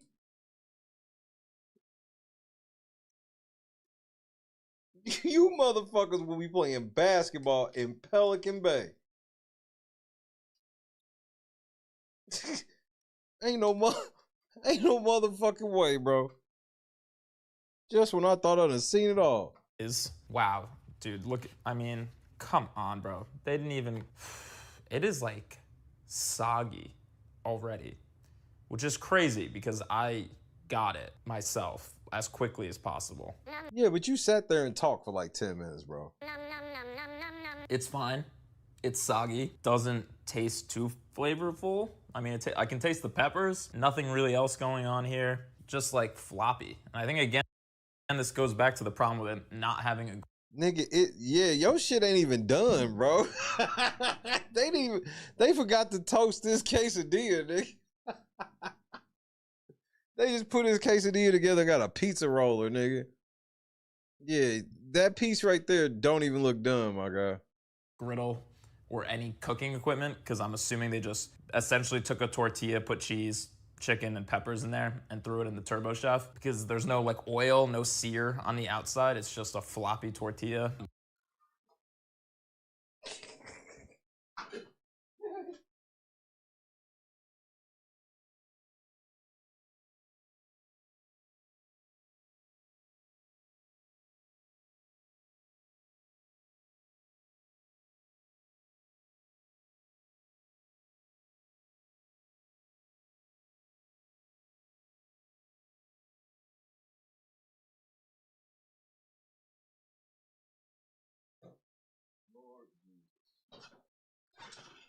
Even if you wanted to make a quesadilla with a Turbo Chef, you should have crisped it. First of all, that's the other thing, Donis. I don't I wouldn't order no steak delivery. It's a rare occasion where I'll go pick it up. Like I did it on Mother's Day because it was like fucking super stormy. So it was like couldn't go outside. But then it's like I'm getting in straight to the house. Longer, because this is not, it is literally just a soft tortilla. I don't know why I'm still eating this. All right, let's try the Hanu. That's a great point. Okay. 5-7. Much nicer on the presentation. Well, that does look nicer than other shit, but Here, I don't know what ended up in the middle, but visually, that's some greens. That's some greens. Probably unsurprisingly, the salmon and tuna, it just does not. The flavor is fine, but it has that like frozen-y, super watery kind of texture. Probably because it did come frozen. I mean, the rest though, it's fine. It's fine. I mean, all the vegetables are fine. Tastes like vegetables. I really can't be bothered to mix this whole thing up right now, but the sauce tastes good. I can't be bothered to. He's the worst food reviewer of all time. The wasabi thing. Ginger tastes like ginger. It's good. I'm not mad. I mean, this is better than the quesadilla. This is functional at least. Could the fish seem a little fresher? Yeah. But honestly, I wasn't expecting top tier sushi, great, blah, blah, blah, whatever. It tastes fine for 15 bucks or whatever. Yeah. We're 1 for 2. Wonder. Oh, also, by the way, you get rice with the quesadilla. Wow. Not even like Mexican. Rice, that literally just looks like straight white rice. No, we and back actually, you outside. could get the poke bowl with rice instead of greens, and I'm pretty Hope you're sure feeling good. that that's the same rice. Yeah, that was just straight white jasmine rice. They didn't even try to like put like some cilantro in it to pretend it's Mexican. That is crazy. The brown rice too? Yeah, the brown rice is just plain brown rice. Damn, bro, they don't even like throw like a little spice in at the end or something to pretend like it's for two different cuisines. Okay, that is crazy. So here is the alleged rosemary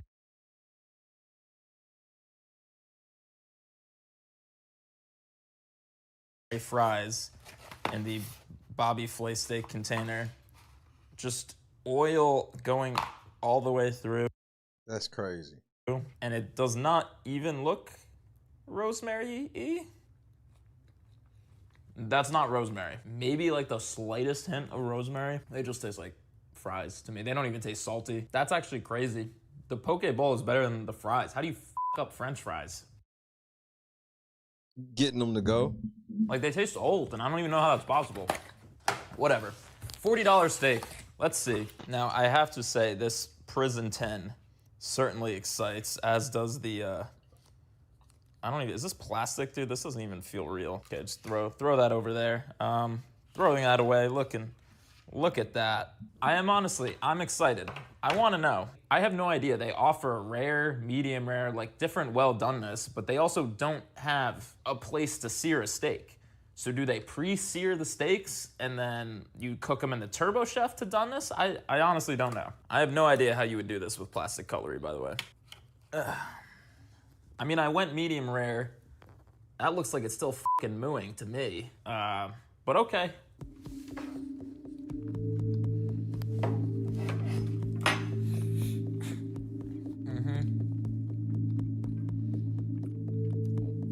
Well, it's definitely a filet mignon. It is soft, tender enough. But again, I swear to God, I picked up this food no more than 10 minutes ago. It's already cold, almost. And more importantly, it tastes like nothing.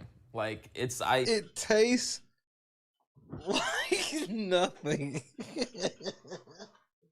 That's diabolical. That might be the most diabolical description ever. I'm getting like a little pepper here, but that's it. It also is supposed to come with steak sauce, but they ran out of it. But at the same time, you shouldn't really need steak sauce for a $40 filet mignon. It's just soulless. There's nothing going on here. The poke bowl was soulless, but at least competent. The quesadilla and the steak are like, there's just nothing to say. I can't even sit here and be like, $75, nigga. This is dog shit. It's not good. It's not bad. It's mid. It's just fine. It is serviceable. It is functional. If you described a quesadilla to an alien and they gave you that back, it's functional. You'd be like, he's trying. Close enough. Close enough.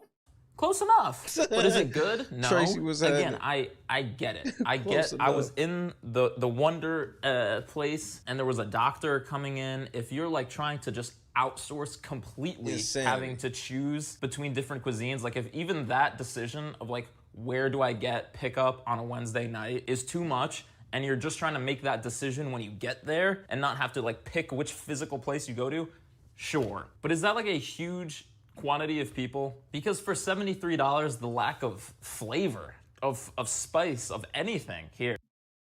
Do you know bro, there's so many places where if I went and spent $75, it would be so much food left over. Is crazy. It's like you design this for the lowest common denominator. And I don't even think the lowest common denominator has this like aversion to flavor. I don't know, man. I'm gonna eat this steak and then go to the gym. Good night. And there you have it, folks. With billions of dollars of investment, the best I can say is I was not offended. It was inoffensive. I was able to take the $40 steak and wolf it down and pretend it's just a protein supplement. I was able to tolerate the proudly made-to-order quesadilla. But still, I couldn't get over how so much money could have made something truly exceptional. The result was very much the opposite. Seems about right. All right. If there's one positive thing I can say about Wonder, it's that the company has been remarkably successful at creating a community of people who fucking really hate them. did. Allow me to read to you from some of the press that Wonder has been getting when it's not paid for. Though it's been open just 2 weeks or so, Wonder already has an impressively low 2.9 rating on Google. Shit. Baltimore Redditors have called it reheated microwave food and a ghost kitchen slop. It was impressively bad in a way that I have not yet experienced anywhere in DC, wrote a Washington Redditor, who also compared it to microwave food. And yet Wonder just added locations within the last few weeks in Reston, Virginia and College Park. The latter has a 2.4 rating on Google.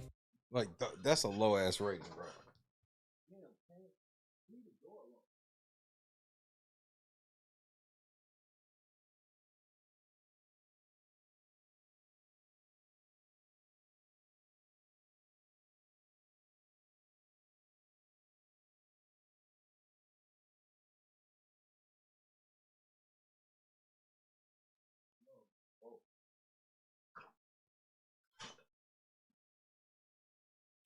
It's on me for willingly spending $41 on something that has been described as the AI slop of food. Y'all niggas be wildin'. Knew it wouldn't be Le Bernardin, but I didn't know it would be quite so lifeless, so bland, such a committed resident of the uncanny valley between what we know to be food and a 3D printed photocopy. As machine learning, robotics, and our increasingly digital lives convert us into data points floating in space, I crave an analog connection. Guacamole with recent history as an avocado. A diner wait. Guacamole with recent history as an avocado. Diabolical. Who calls me honey and writes down my hash brown order on a little notepad. Just one burrito, but good. What makes me so unjustifiably, irrationally angry about Wonder is that it presupposes that people in fact don't give a shit about what they're eating. And I'm not here to say that every meal has to be this farm to table, artisanal, Michelin experience. Not at all. But I'm just saying, if I wanted a pizza, there's 5 pizza joints within 20 minutes of me that actually have ovens, for one. And if not, even if I was in the mood for some national chain pizza, there's Domino's, there's Papa John's, there's entire companies whose one job. Not he used the shit with Papa John saying the N-word. He wild for that. Of it is to make pizza. Why would I ever want what is essentially DiGiorno, reheated in a turbo chef, and sold out of what looks to be an urgent care for $20 for an 8-inch square? Because this is not even like going into food deserts and trying to exploit that situation, right? This is not Dickens, Texas, okay, that Wonder is opening up in. They are specifically going into urban and suburban areas with the belief that people are so desperate for convenience, the convenience of ordering lo mein and a cheeseburger at the same place, to be clear, that they will forget they have taste buds. But again, it makes sense because, as we know, this is just the beginning of Mark Lohr's aspirations, which ends in consolidating the entire food industry into one company. One place where you get groceries, delivery, meal kits, restaurant reservations, all in one place called Wonder.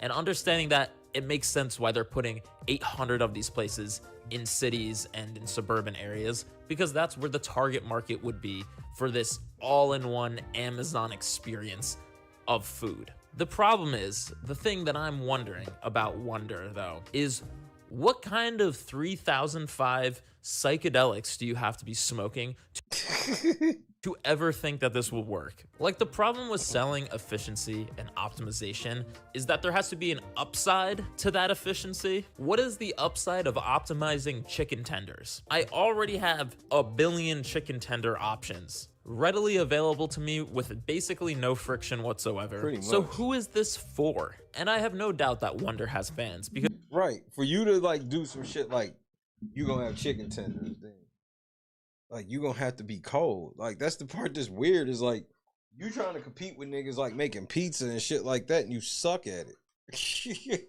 But all right, hit the live button if necessary. And I think it's about time for us to get a new router.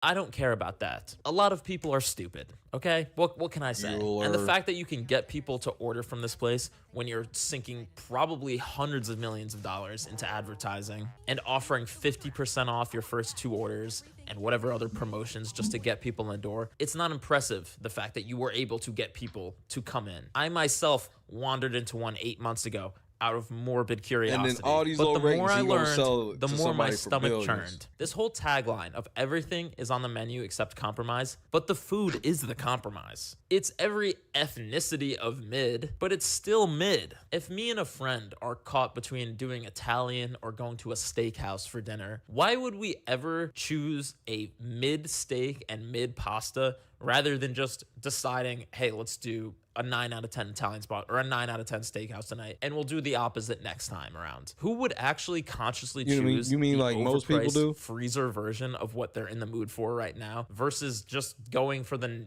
really good version If we of was gonna something do that that, they we might as didn't well just think go they to the weren't freezer tonight. section at the grocery It makes store. no sense in my mind. Here, actually, let me show you this advertisement for Wonder Plus. Yes, Wonder Plus, because of course they have a subscription service. $8 a month for priority pickup, no service fees, and 5% back on your orders. Which, with just that 5%, by the way, means in order to make back the $8 a month, you'd have to be spending $160 a month at Wonder. And look, if you are, in fact, a Wonder Plus subscriber, I am begging you to DM me. I want to just get inside your head. Like, I want to understand the profile of a Wonder Plus subscriber. We can put it on Patreon or something. I don't know. I just want to talk to you. A subscription to a food reheating service.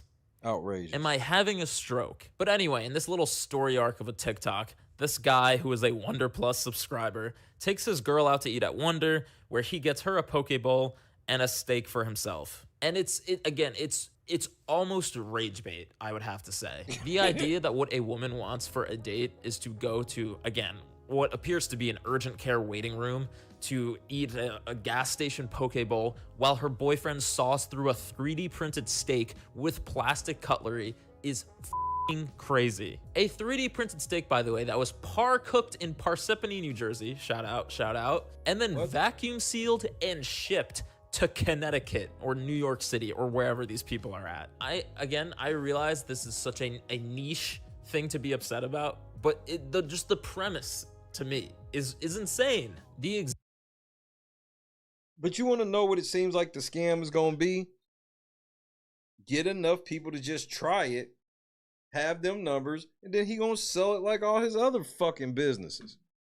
Existence of Wonder presupposes that humans are all universally morons who are incapable of telling the difference between something made fresh or made with fresh ingredients, or at least assembled with fresh ingredients, and this dystopian, spiritually AI vision of food and cooking and restaurants. Is Chipotle a local restaurant with deep roots in the community? No. Or McDonald's for that matter. But there is at least a fleeting understanding at these chains that the food is why people come. The comfort, the feeling of knowing that these McNuggets are gonna kill me, but at least they taste good, and maybe there's memories or just a positive feeling attached to them.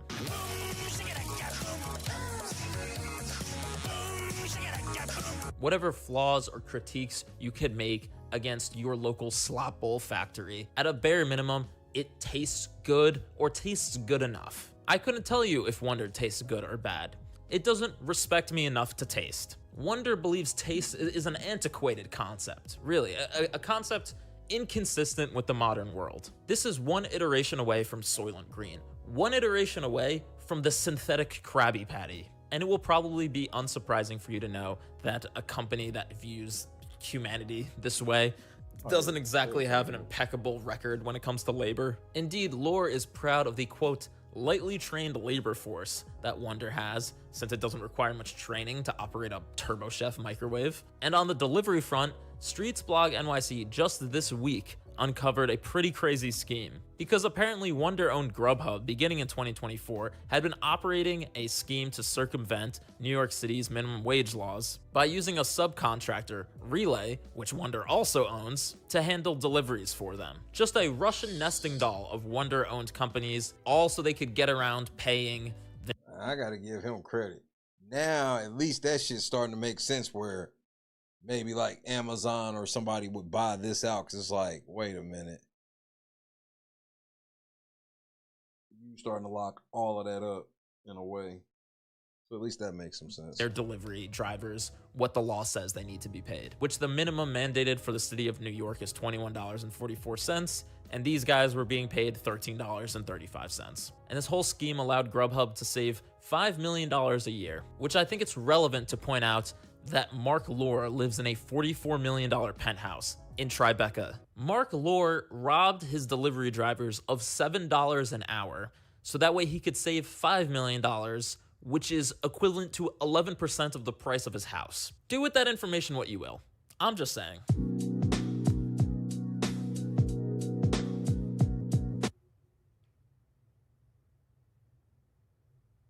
At the end of the day, I think I'm just slopped out. Not just that I don't like looking at slop or hearing it. Bro, I've never been a fan of like all the AI shit, like videos and shit. I've never been a fan. It's the main reason why, and they went too hard too fast with it. I still think CGI is like the worst thing that ever happened to movies.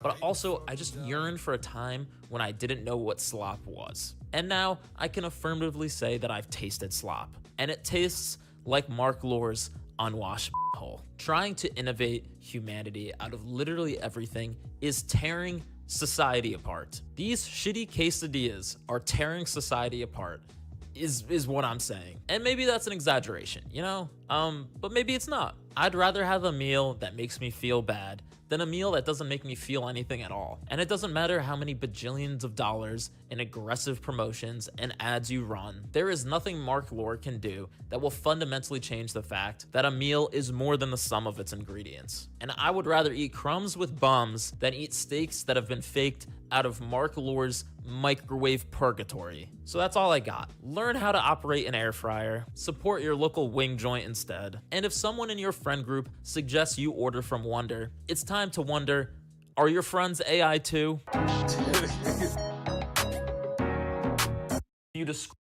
Yeah, I have to agree, bro. Like, BBAI was stupid. It's like the AI shit is just like, especially because people don't even realize the real power of AI. Like, this is how I promise they do this shit on purpose, bro. Where when we come out with new technology, they obsess with teaching people how to use it in the most useless ways. Like, our cell phones are a prime example. When we finally got the smartphones, all they pushed towards everybody was the same fucking mobile phone games, Angry Bird shit and all, whatever the fuck, and social media. And it's like they doing the same thing with AI, where it's just like all people want to use AI for is making pictures and videos. It's like, bro, do you realize what you really could be doing with this shit? But another thing with AI is it's only as smart as the operator.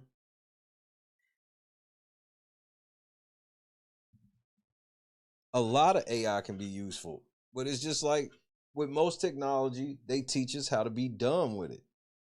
They teach us to use the great technology for stupid shit, like this type of shit.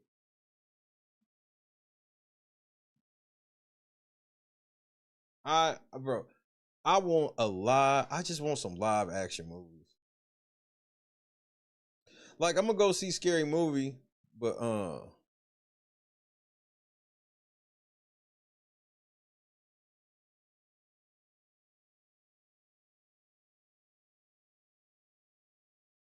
I'm not expecting much.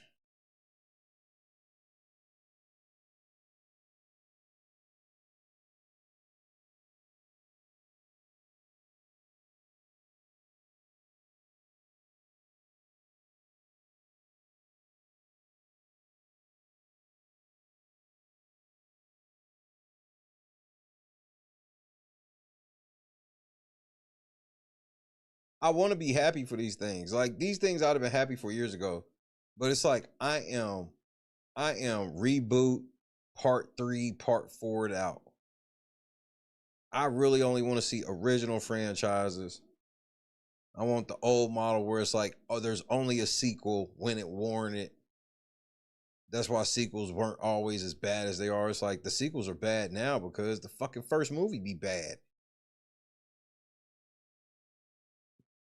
I am part 4, part 5. I'm past all of that shit.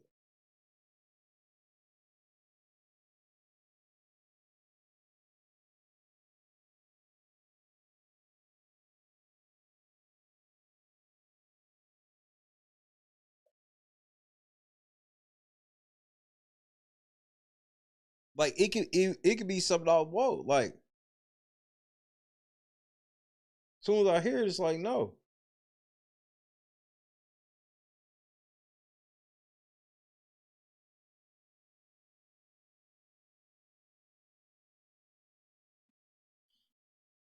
I just want some original shit. I want some sports movies.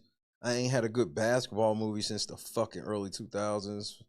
Football, nothing. Sports movies used to be good where you would literally watch a sports movie about a sport you wouldn't even fucking watch.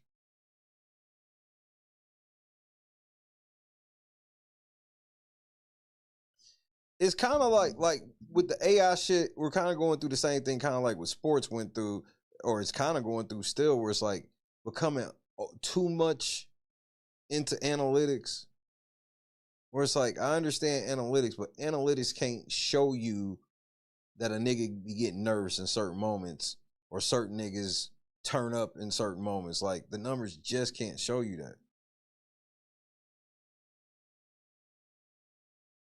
So it becomes too much reliance on shit.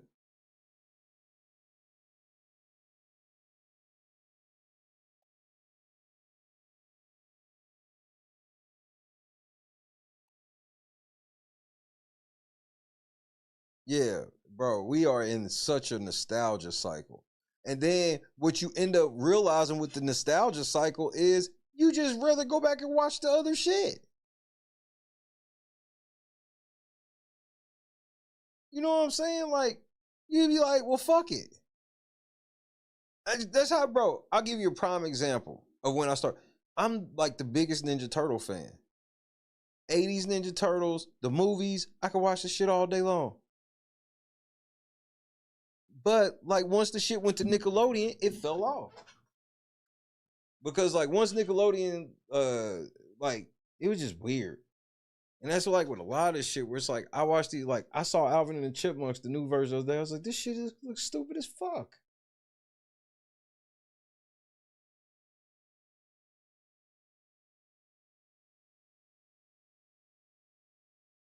I don't even know how they would remake Hoosiers now because it's off the fucking four corners, no shot clock shit.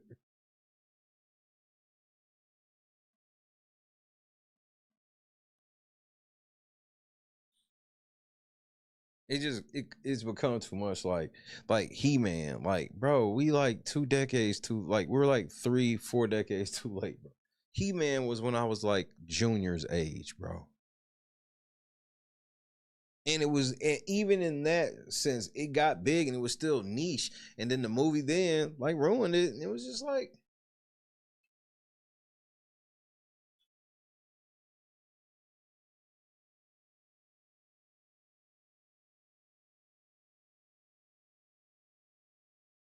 you know what pissed me off? Like when this Mario Brothers came out, this like whatever entity of this Mario that's out, right?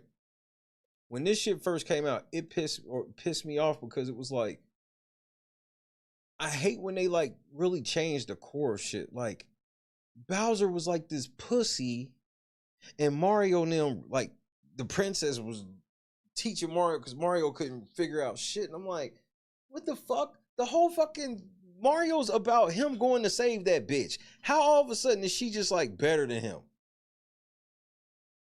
Like the princess is better than Mario since when? This bitch holds the world record of getting kidnapped. Times kidnapped. Goes to her.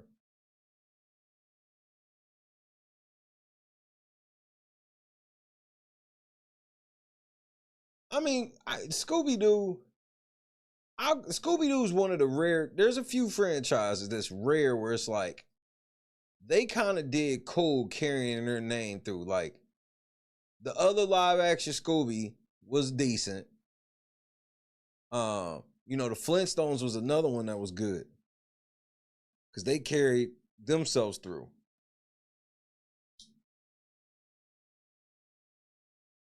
Because the 90s live action Flintstones was on point. Who was John Goodman, Rick Moranis, fucking, what's the old girl name? Shit, I can see her and I can't think of her name. The bitch that played Betty. It was like the first time she ever really looked like a chick. Not Halle Berry.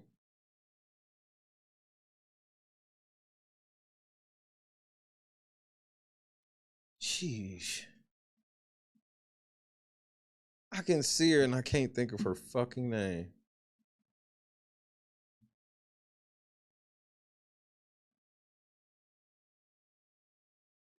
Rosie O'Donnell.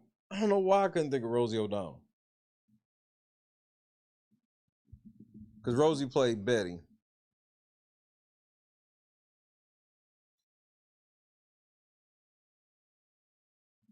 I couldn't think of her damn name for shit. But, like, I felt that shit was decent, It was, Like, I'm just totally like that. And I'll be like that with Junior. Like, I'd rather just watch the regular shit. Like, I got access to it now, so now that I have access to it, it's like, I'd much rather watch the other shit than this. Almost in everything. I can't even really hear about iconic shows anymore. It's like, there's not really a bunch of iconic shows. There's definitely not.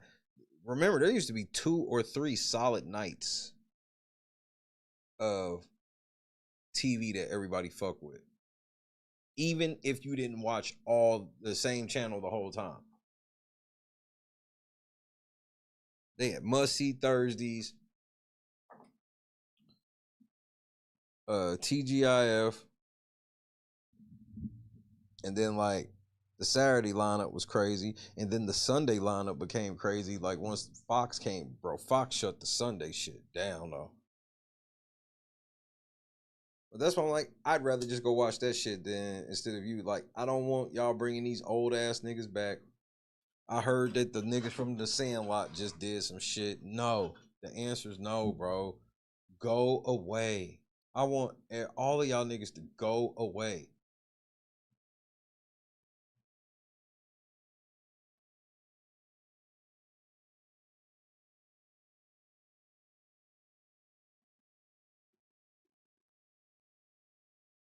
Well, Scary Movie 2 has been getting lambasted.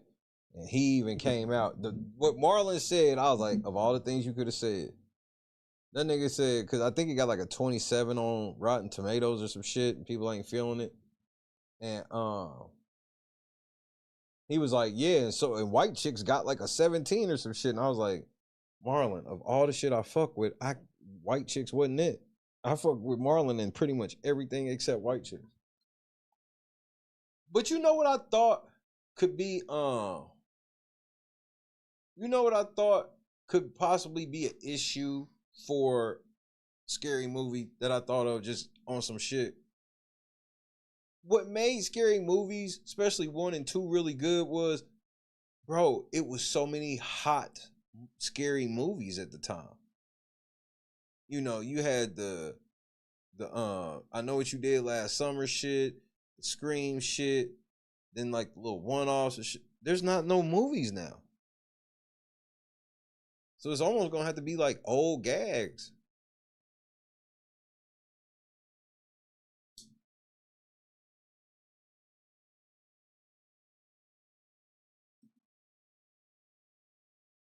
I just want to know where the writers went.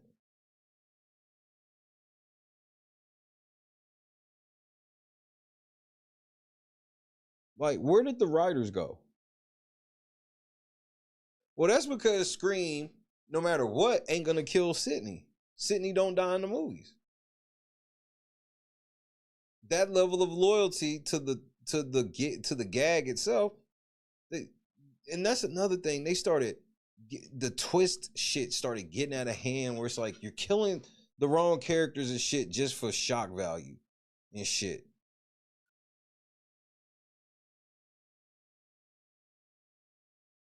Sigma, what's happening?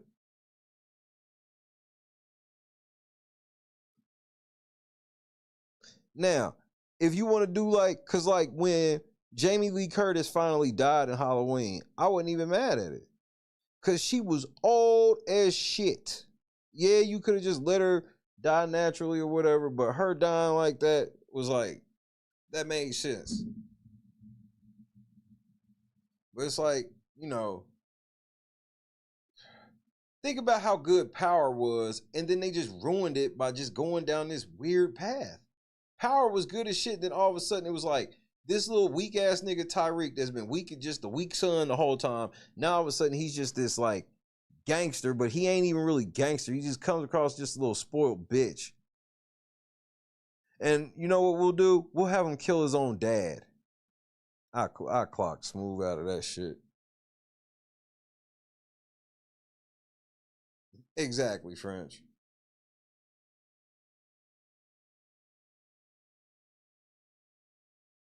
Oh, I want to see this.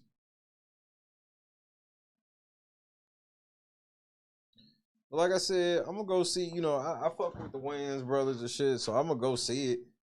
You know, I give it a try because I do know one thing that like a lot of people won't rate Sean and shit. People don't think Marlon funny like that, shit like that. But you know, me on the other hand, nah, nigga.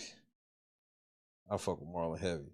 There's only two things in Marlon I ain't fuck with. That nigga stand up was trash as fuck.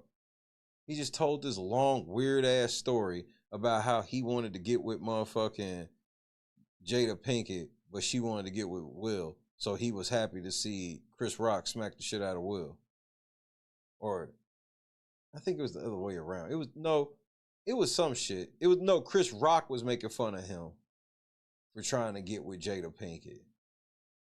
And then she ended up eventually getting with Will. So when Will smacked Chris, it was I was like, damn, Marlon, you're really bad at stand-up.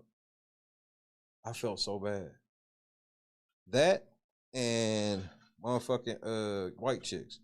But pretty much everything else with Marlon, my shit. All the way down to 6 Man, above the rim, shit.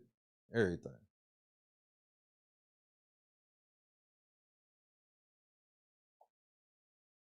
You want a new Jason? It's Jason, bro. Classic slasher film. That's the thing. Ain't like what I was loving about Jason, especially like after like part 3, part 4, Friday 13th were like comedies to me. Because it's just comical. Like, it's just comedy.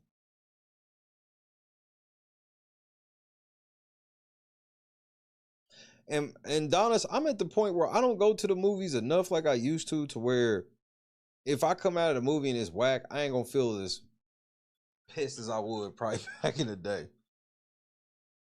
Above the Rim soundtrack's one of the greatest soundtracks ever. Hold on, this bitch went to Wonder. We gotta see this shit. Hey y'all, so I finally decided to order from Wonder, you know, the restaurant with all the different restaurants in it. So we ordered some pizza, some mozzarella sticks, fries, chicken. I think this was a bowl with like chicken, rice, and lettuce in it. A bunch of sauces came with it. We ordered chicken strips, buffalo wings, nachos, and we tried pretty much everything all that night. And it was pretty good. I will say overall, my favorite was the barbecue chicken pizza. And so you must not know how to cook. Oh, that's devastating. I really like that Mike's hot honey sauce or something. Yeah, but you can like make that at the crib. First of all, they don't even make it right. I was doing this. I remember when Christy first looked at me like I was weird. She was like, what? Like, because on my rice, I put hot sauce and honey on my rice. This got to be a $2,000 joint. Like that. But so it was pretty good. I will definitely give it a try again and just order something different. Thank y'all for watching. Nah, bitch. You need to tell me how much that was.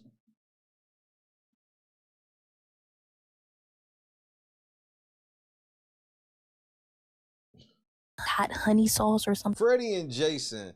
You want to know what was crazy, Mike? I was devastated. Freddie and Jason was supposed to come out like 7 or 8 years before it did. I remember when they announced it on MTV and then the shit got canceled. And I remember when it finally dropped, I was like, man, this shit ain't gonna be nothing like it should have been. That movie exceeded my expectations.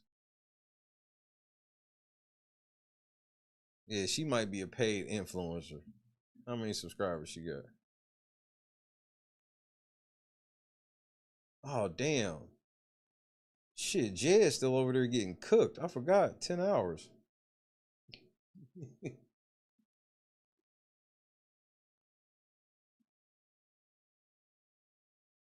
Freddie versus Jason was really fucking good. There are I was actually surprised at how good it was. I expected. Well, she only got 11,000 views on there, so she must be new at this.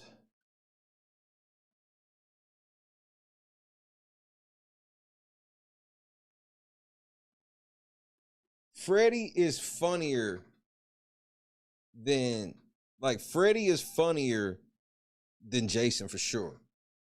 Cause you know, Freddie will say shit like how sweet, dark meat. You know what I mean? Freddie didn't give a fuck. I didn't clown the shit out of you for killing the shit out of you. But if look, you want to know the best Jason movie? Friday the 13th Part 6. Bro, his body came to life because like this nigga stabbed his dead body with some like metal rod and then lightning struck and it brought Jason back alive through the rod, right? Bro, they had this nigga so overpowered. Hey, that shit, Jason was so fucking overpowered, nigga. I mean, this nigga was just he took like somebody had like a pint. You know how thick like one of them pint glasses or like a Seagram's bottle? That motherfucker just crushed that motherfucker, pinching it. Yes, yeah, when he went in the grave and stabbed that motherfucker. Bro, that shit, man, I've had some Friday 13th that I feel are scary, but that one is the funniest. I find myself laughing the whole time. The funniest one is the funniest kill for me is on Jason X. That was the funniest kill.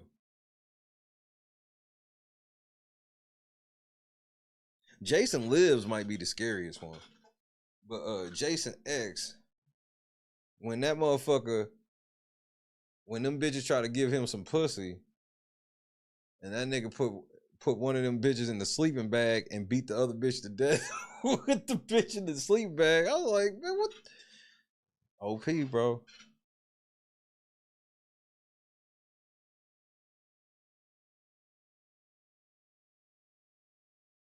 They got an NBC show based on Jason's mother. Bro, can we make new shit?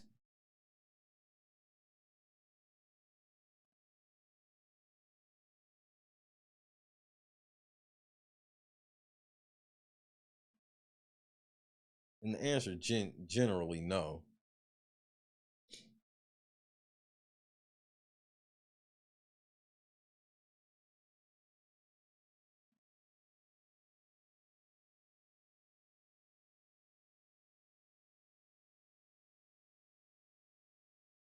That shit was that, bro. I used to watch. I ain't really watched horror movies in a long time because they got too much for me. You know, because for movies that are basically surrounded by death, I don't need these movies that are just so over the top gory. Like Saw was good because of the story in the first two, and then it was like after the story in the first two, for whatever reason, only thing that was popular to people was like the traps itself. So now it's just becoming over the top death traps.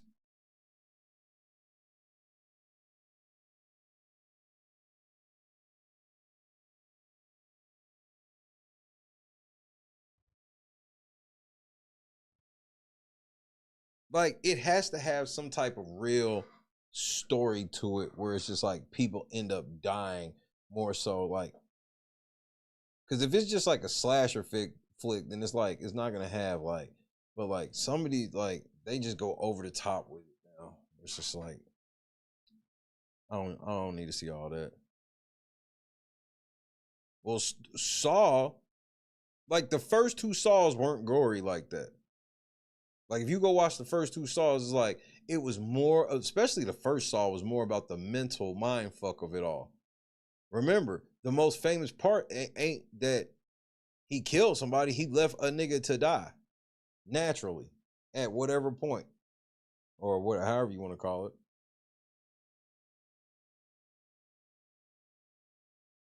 But then by like 3 or 4, it's just like it all became about the death trap. Too much emphasis on that. And then like next thing you know, now if once you get past 2, the story is so convoluted, shit don't make sense.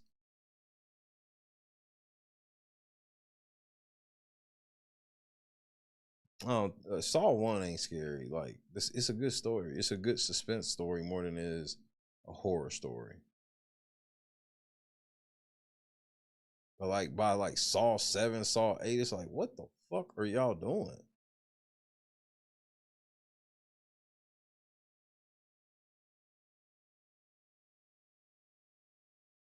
I was gonna report on that reckless Ben nigga, but a couple other people got it. Realizing he's actually what he said his name is.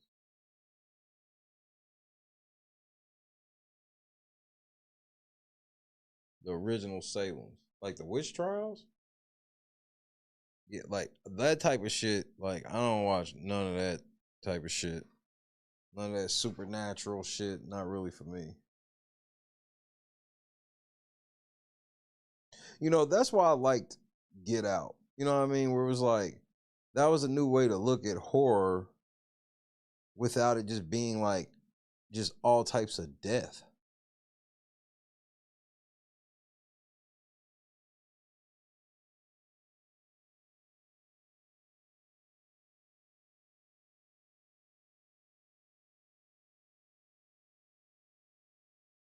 I thought Us was cool.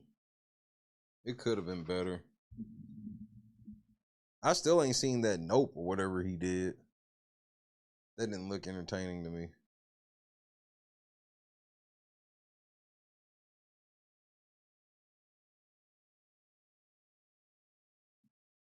But what do you, when you say original Salem's, tell me what you're talking about so I can know.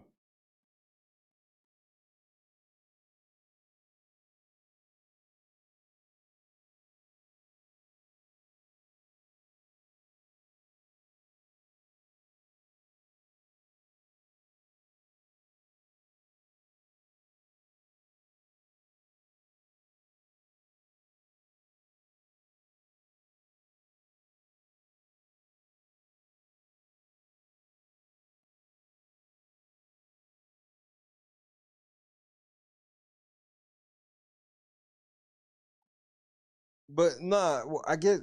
Is it about the the witches?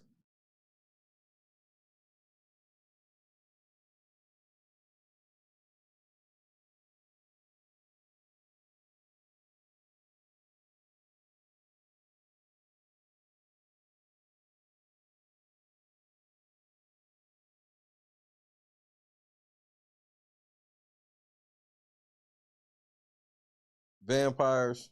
Okay.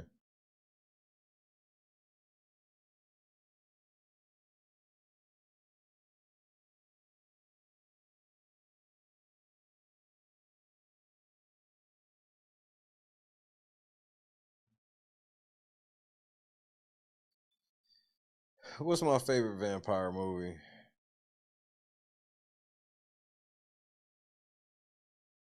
Shit, probably Vampire in Brooklyn. That's my shit. That motherfucker funny to me. Kadeem Hardison and fucking Eddie Murphy. That shit had me rolling.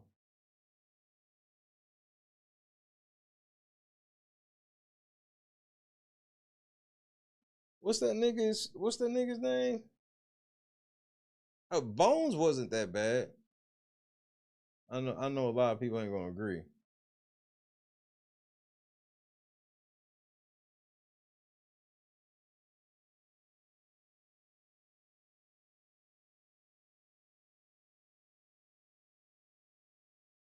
Vampire in Brooklyn funny to me.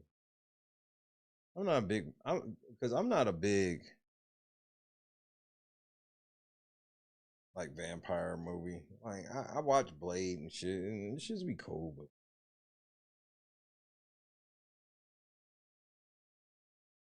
like I'm more like shit like, you know, like Vampire in Brooklyn, Buffy, the movie, not the TV show. Buffy the Vampire Slayer movie is shit.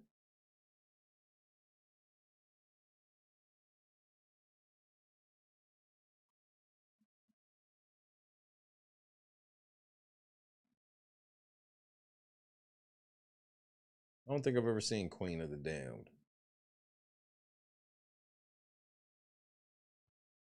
There was a TV movie or a theatrical release, I remember David Soul being in it. The Exorcist. Yeah, those movies are not for me.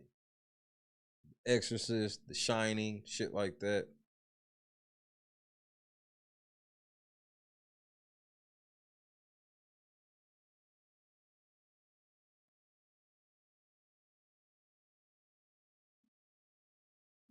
I'm gonna have to check it out.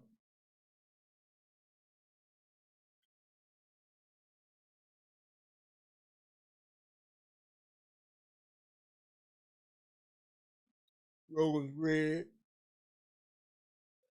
I'm selective on the Stephen King shit. Some be good, some like Misery. I really like Misery. It's rare to see Robert Vaughn be the victim.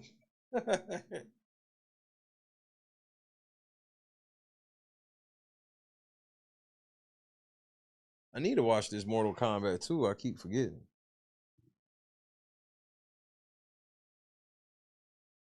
So this Key and Peele falling out shit for real? Oh, that's the one with Aaliyah? Okay, I have seen that one. I remember that one now. I didn't know the name of it. Yeah, I remember that one with Aaliyah. I ain't seen it in a long time, bro. Okay. I didn't know the name of it. I forgot she did that vampire movie.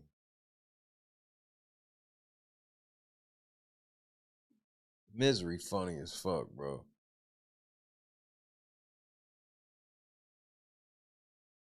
Yeah, I heard Key and Peele got like some beef, like over one of their bitches or something. I don't know.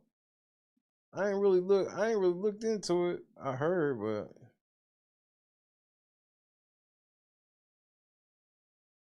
nigga, Jay-Z walking around with this fake afro wig is just too funny to me, nigga.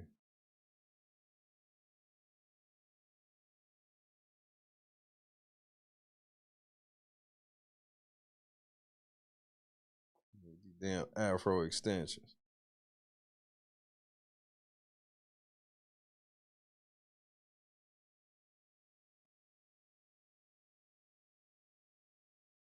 Wait, somebody's live talking about a motherfucker lying for 10 hours straight? That's crazy. I didn't know somebody could lie for 10 hours straight. Hey, the things you learn. Sheena.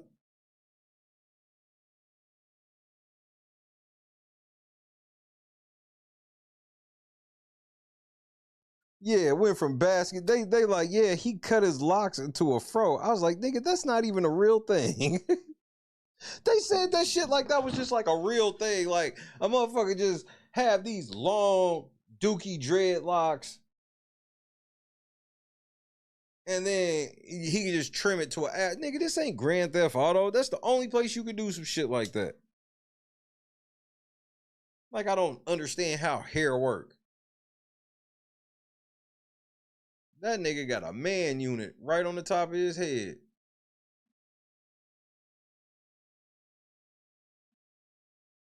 It's like, What kind of fucking moron you take me for? You want me to believe a nigga could turn cut his 14-foot long dreads down to an afro? No, that's not how that shit works.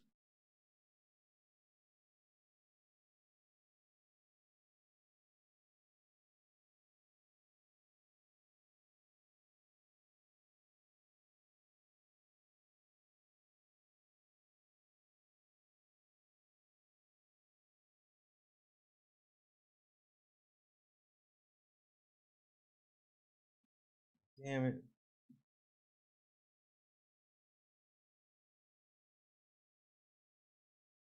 First, I can't believe he did that freestyle after saying all of that shit.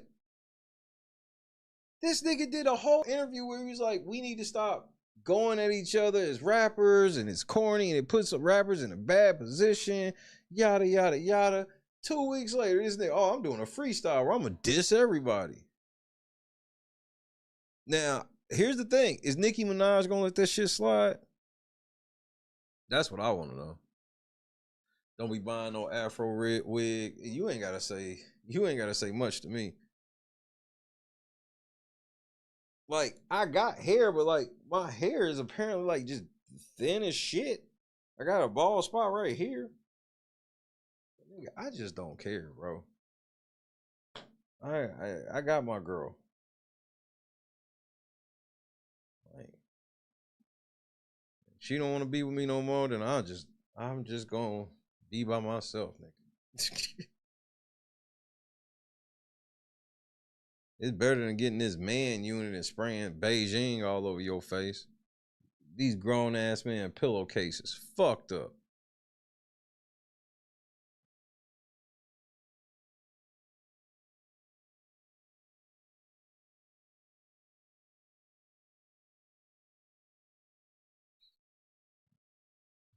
Yo, grown, bro. Yeah, I'm good.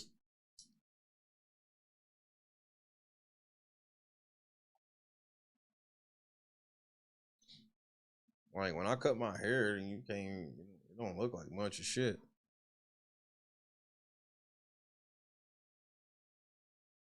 But I had more hair and less gray in 2024. Here we are. Nah, I'm cool on that. I will salt, pepper, white it the fuck out. Like I said, I said I might dye my beard one time just to take photos for the last time with my hair all the way black. But that would be like just like that one time. That's not even like nothing I would do. I would literally do it for the purpose of taking pictures. Like, but like, no, all that other shit. Like, yeah, I'm not doing the GLH hairspray. None of that shit. I'd care more about my wardrobe before I would care about my sneaker game, my clothes game. I would care about all of that shit before I gave a fuck about shit I can't control. Some motherfuckers is in their 80s with a head full of fucking hair. You seen it?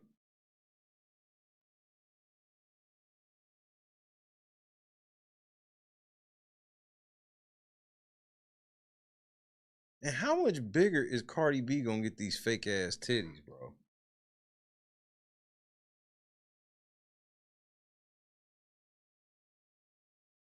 Yeah, Jason House, I mean, like, or he need to get with a stylist or somebody that can help him coordinate it all the way, where it's like your beard is too dark and then your hair too light. It's just like, nigga, what are you trying to do? So you want your beard dark, then you should probably dye your hair too.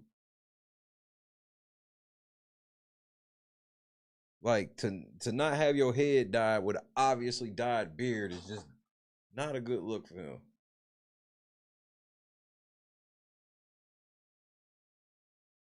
Yeah, you gotta coordinate. Mushroom shirt, mushroom jacket, mushroom belt.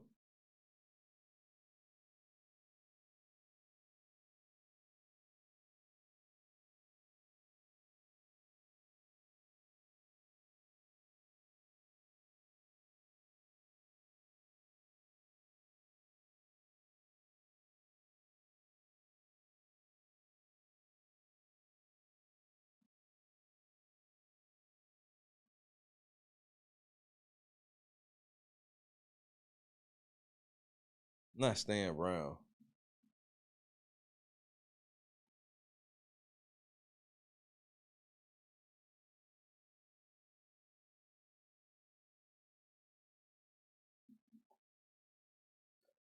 Right. I think like we just at that crux or whatever, like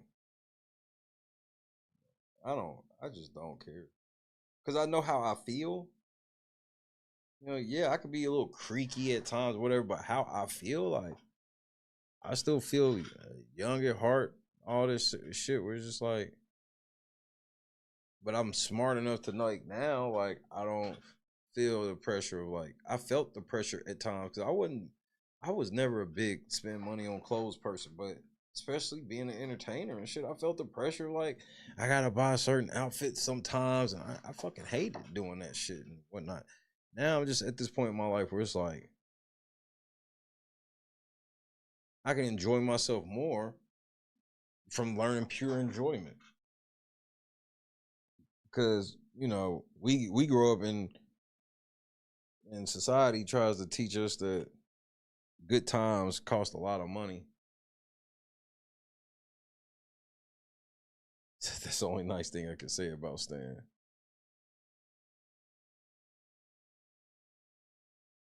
Nah, he got some. I'm sure he get them. I'm sure his shoes are prescription shoes. Remember, Andrew Holmes ran 13 blocks, so those are prescriptions. You can't even get them without a doctor's approval.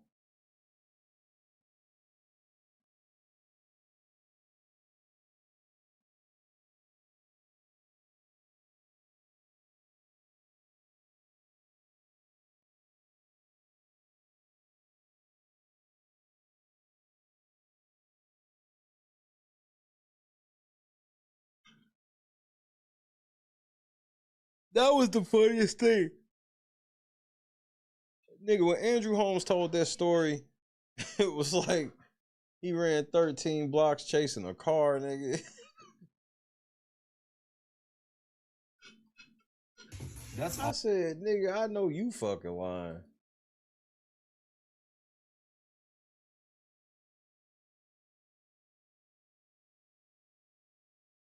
Yeah, his shoes definitely. He got to have a script for those. He must have a script for those.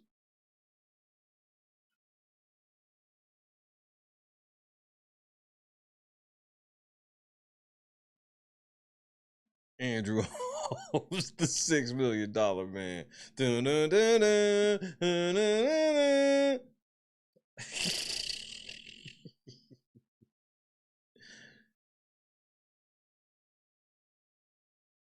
Yeah, then he turned his brother in for stealing bro, that video, come on, man. This Andrew Holmes, I ain't saying that you deserve false charges or shit, nigga, but I ain't gonna pretend you ain't drudge up no type of karma, my nigga.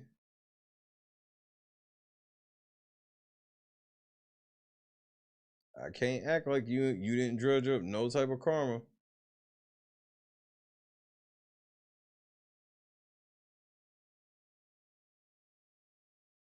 He said 6-pack and $1, man.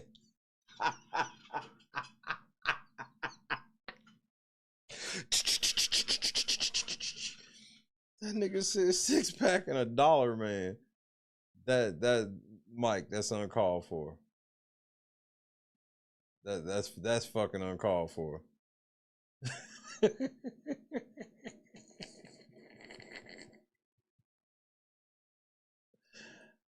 Oh, shitty.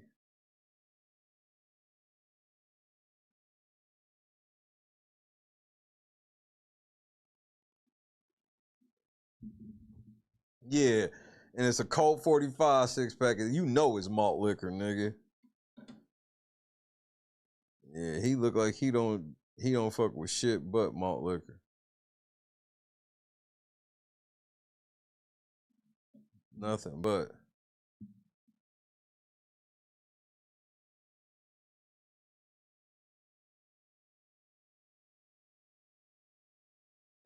Mike trying to get niggas pissy drunk, nigga.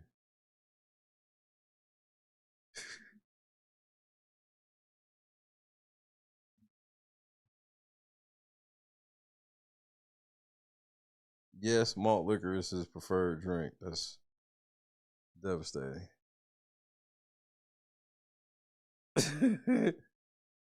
That's devastating.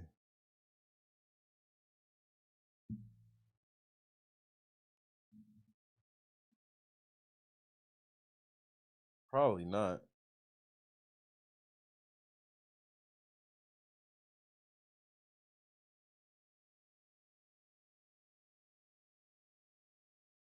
I wonder what 10 hours I'm gonna rock with tomorrow. I got options. Yeah.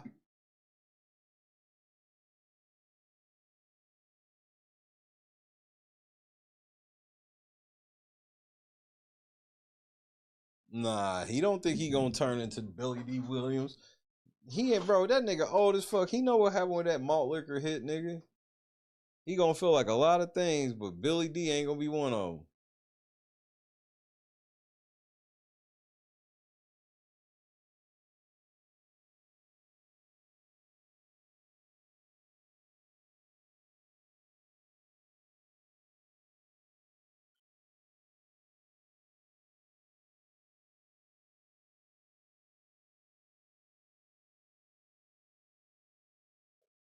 What am I gonna talk about tomorrow?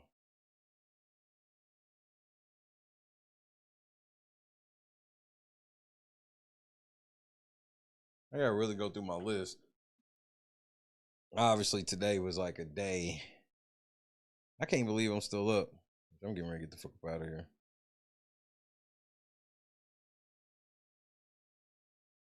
Yeah, probably gonna be one. Probably gonna be one before it's all said and done.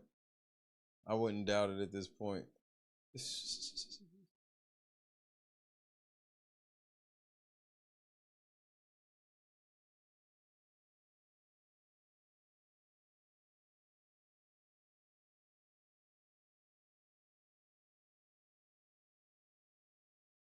Nigga, Anthony Davis playing 2K as himself and then getting hurt in the game might be the funniest shit you ever seen.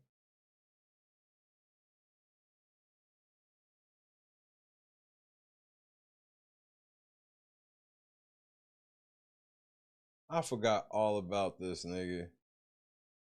This is one of the funniest things in the world, nigga. And for him to try to play it off like he don't know is the most hilarious part.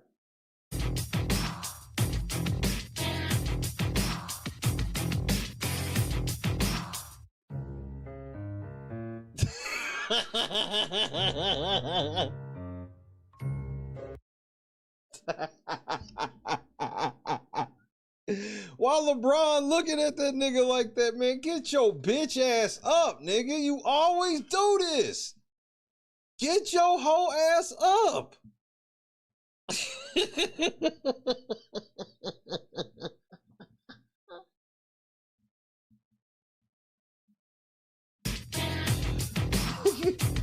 Nigga, AD was hurt. Watch how hurt this nigga is. Nigga. Ah! Ah! Hey, man, get up, bro. Hey, AD, come on, man. Not tonight, man. Come on, man. We in Oakland, man. Don't do this shit, bro. Get up. Fuck you mean you hurt? LeBron get ready to cut that nigga right now. Hey, Genie. Hey, go get Luka. He ain't trying to play. Y'all niggas ain't shit, bro. That had to be the most awkward moment for that nigga ever, bro. That's just such an awkward moment. Like what do you say? Like, there ain't really nothing you can say. What is he gonna say? This ain't realistic? One of the most realistic things I've seen on 2K. You know how many times I've seen Anthony Davis walk out of the game normally and then they be like, and Anthony Davis is questionable to return. But like, what the fuck happened? The nigga was cool.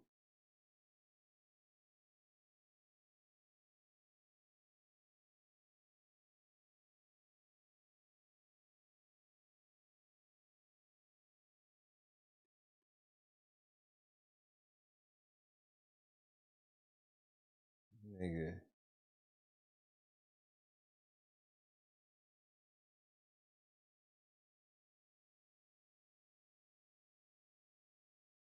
That's some, bro. It had to be an awkward moment for him. It was like, cause he gotta try to pretend that he don't get what's funny about it.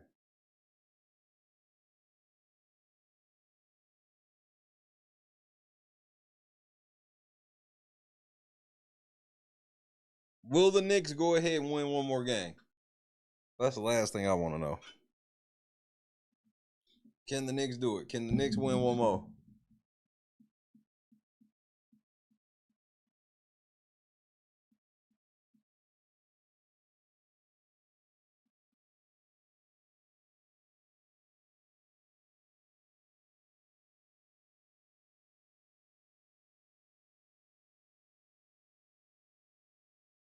It's very simple for me. If they don't win the championship in San Antonio, they're not going to win the championship. Because they're going to choke this next game at home. And I don't want to see Wemby in no game 7 if I'm them niggas.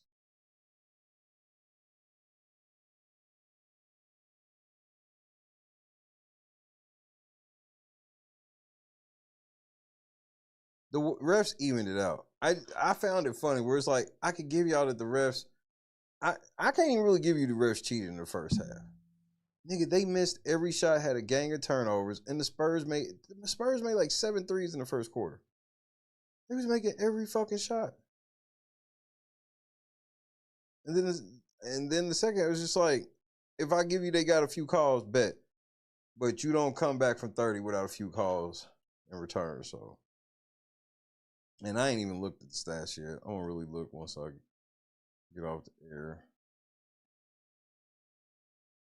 But at the end of all of it, these niggas jacked that shit off.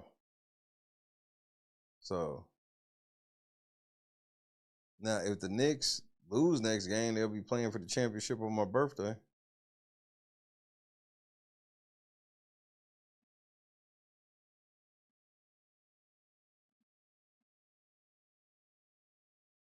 But are Wemby them gonna be mad? They've let 2 games slip that they shouldn't have let happen. That's the one thing where I'm like, they could still win this because 2 of the games they really should not have lost. They shouldn't have lost the one where they came back, and they shouldn't have lost tonight. They really should be up 3-1. Right? I think that's the difference between having Karl Anthony Towns and Jalen Brunson is literally their experience. But I guess we'll see. But for now, say goodnight to your boy. Man, I had a fucking jam-packed day. It doesn't even seem all real. Don't forget to subscribe to the backup channel, all that shit. You know, if the channel shouldn't get taken down tomorrow. I got another day or so if he want to go that route. If he want to go that route, he just don't even know what he doing. We not freaking out regardless. We good. French, Aaron, Lana, Big, Sigma, Janice, shout out to Bob, Tracy.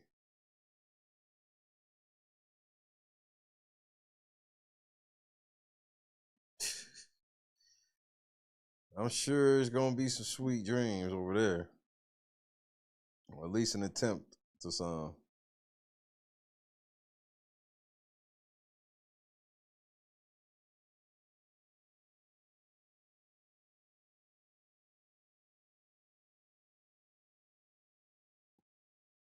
I love it, Sigma. I loved my last gag. I can't believe he wasn't prepared for a last gag.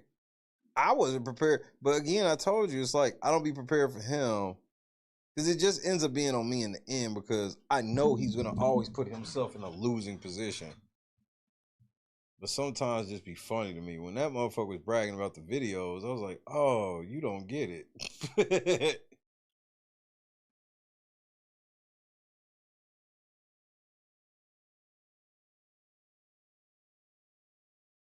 Ham dog. I not only won today, I won 2026. In June, I'm ready to call it dub. But then again, I'm probably lying.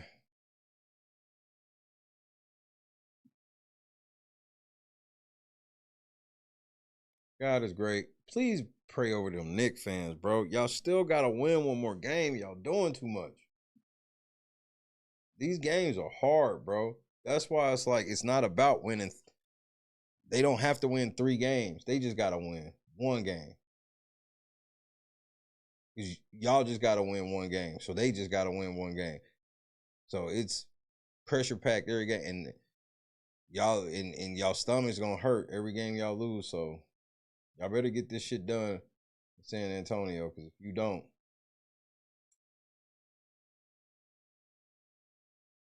you're gonna have to figure out how to get your money back. And for those that need to figure out a way, you know, you've been hurting and need a way to figure out how to get you some extra cash, I got you.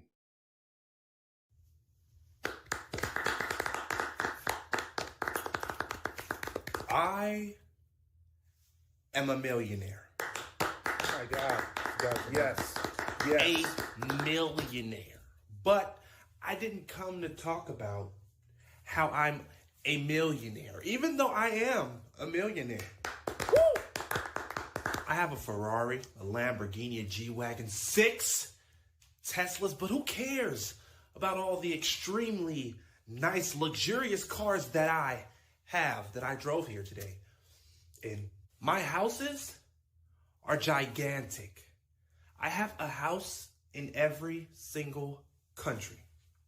But that's not the point. The point is, you can have what I have if you believe that you can. I believe I can. You can get rich in 4 easy steps. Step 1, drop out of college. Fuck college. You don't get rich by going to college. You get rich by getting rich. That makes so much sense. Step 2, you can do it. How was that a step? Step 3. Step 4. He didn't even say anything. Buy my program, Eat, Sleep, Rich, for $7,000. Yes, amazing. I'm gonna buy it. Yes, Become amazing. your Yes, true amazing. self. I have it. Financial freedom, success, opportunities, determination. Ferraris, Tesla, rich.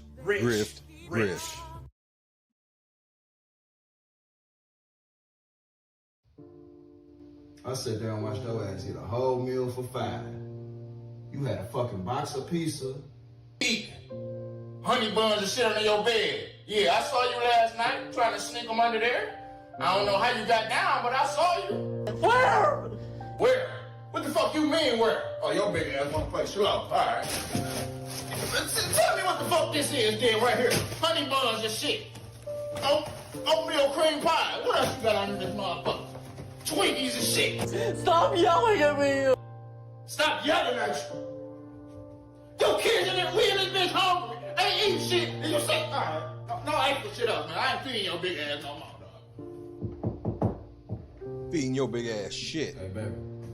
Me and the kids about to go to Burger King. You want some? Nah, she ain't getting shit. Y'all see it. Yeah. That's what it is. Best hands in the world. Y'all be playing with me. Come taste it yourself. See all that butter? Deliciousness. Say his name and he appears. I believe in Joe Hendry. I believe in Joe Hendry. Cause they love him in London and Paris and Tokyo, America, Scotland and Canada and Mexico. They say, I believe in Joe Hendry. I believe in Joe Hendry.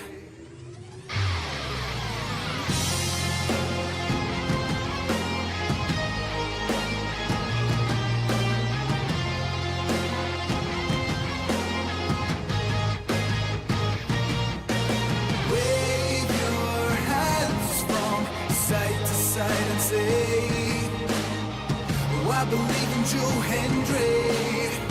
Joe Hendry is so prestigious. Wave your hands from side to side and say, oh, I believe in Joe Hendry. And Joe Hendry and the prestigious one.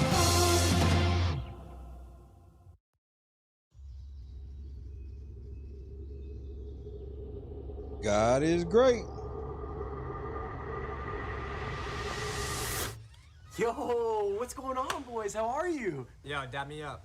Yeah, all right, damn. What part of the city are you from? Yo, What's up? there, brother. Hey, Yeah. What's up? Yeah. You guys ready for this? Take this. Oh, all right, sick. Why don't you guys come inside?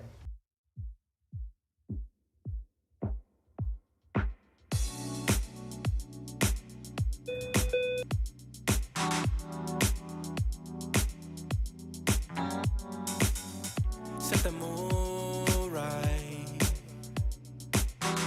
Pick you up, baby, I'm looking so fly. Scott Johnson. Sunset rooftop. Y'all yeah, wouldn't that's believe nice. some of these videos that have been popping up in my feed. Hop in a G-class, I know you need that. Heart racing fast like the speed of light. Is this attraction? Or is it the moonlight? You want satisfaction, but only for one night.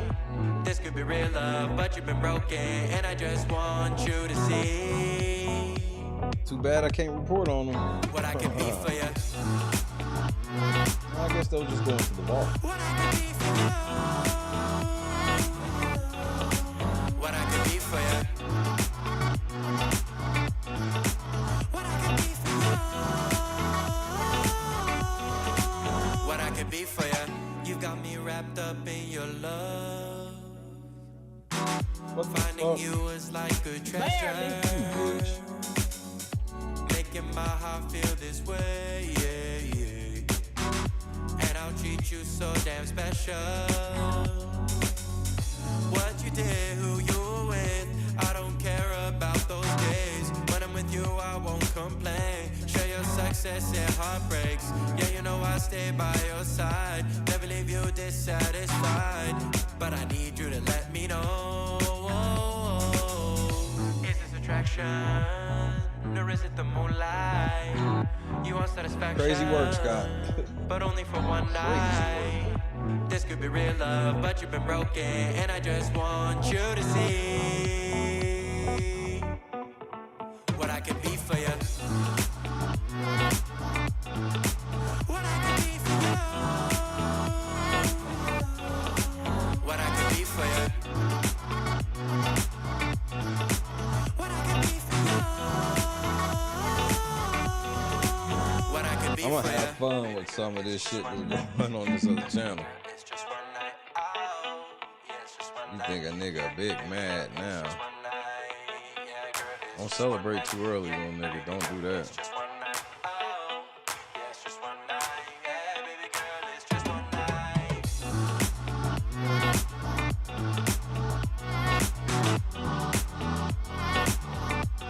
Big brother, bro. They think I'm playing about going to lay down, bro. I earned this summer. Watch this. Crushed it. God is great. Watch. Watch. Watch. Checkmate indeed.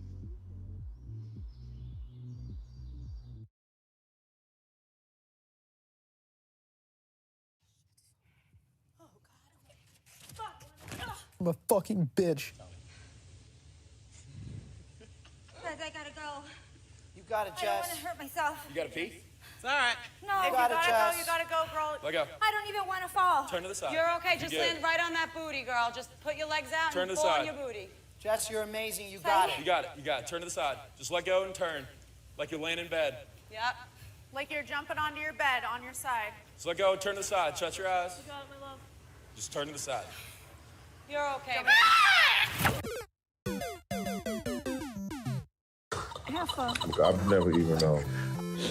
I've never even heard of him. I'm petty.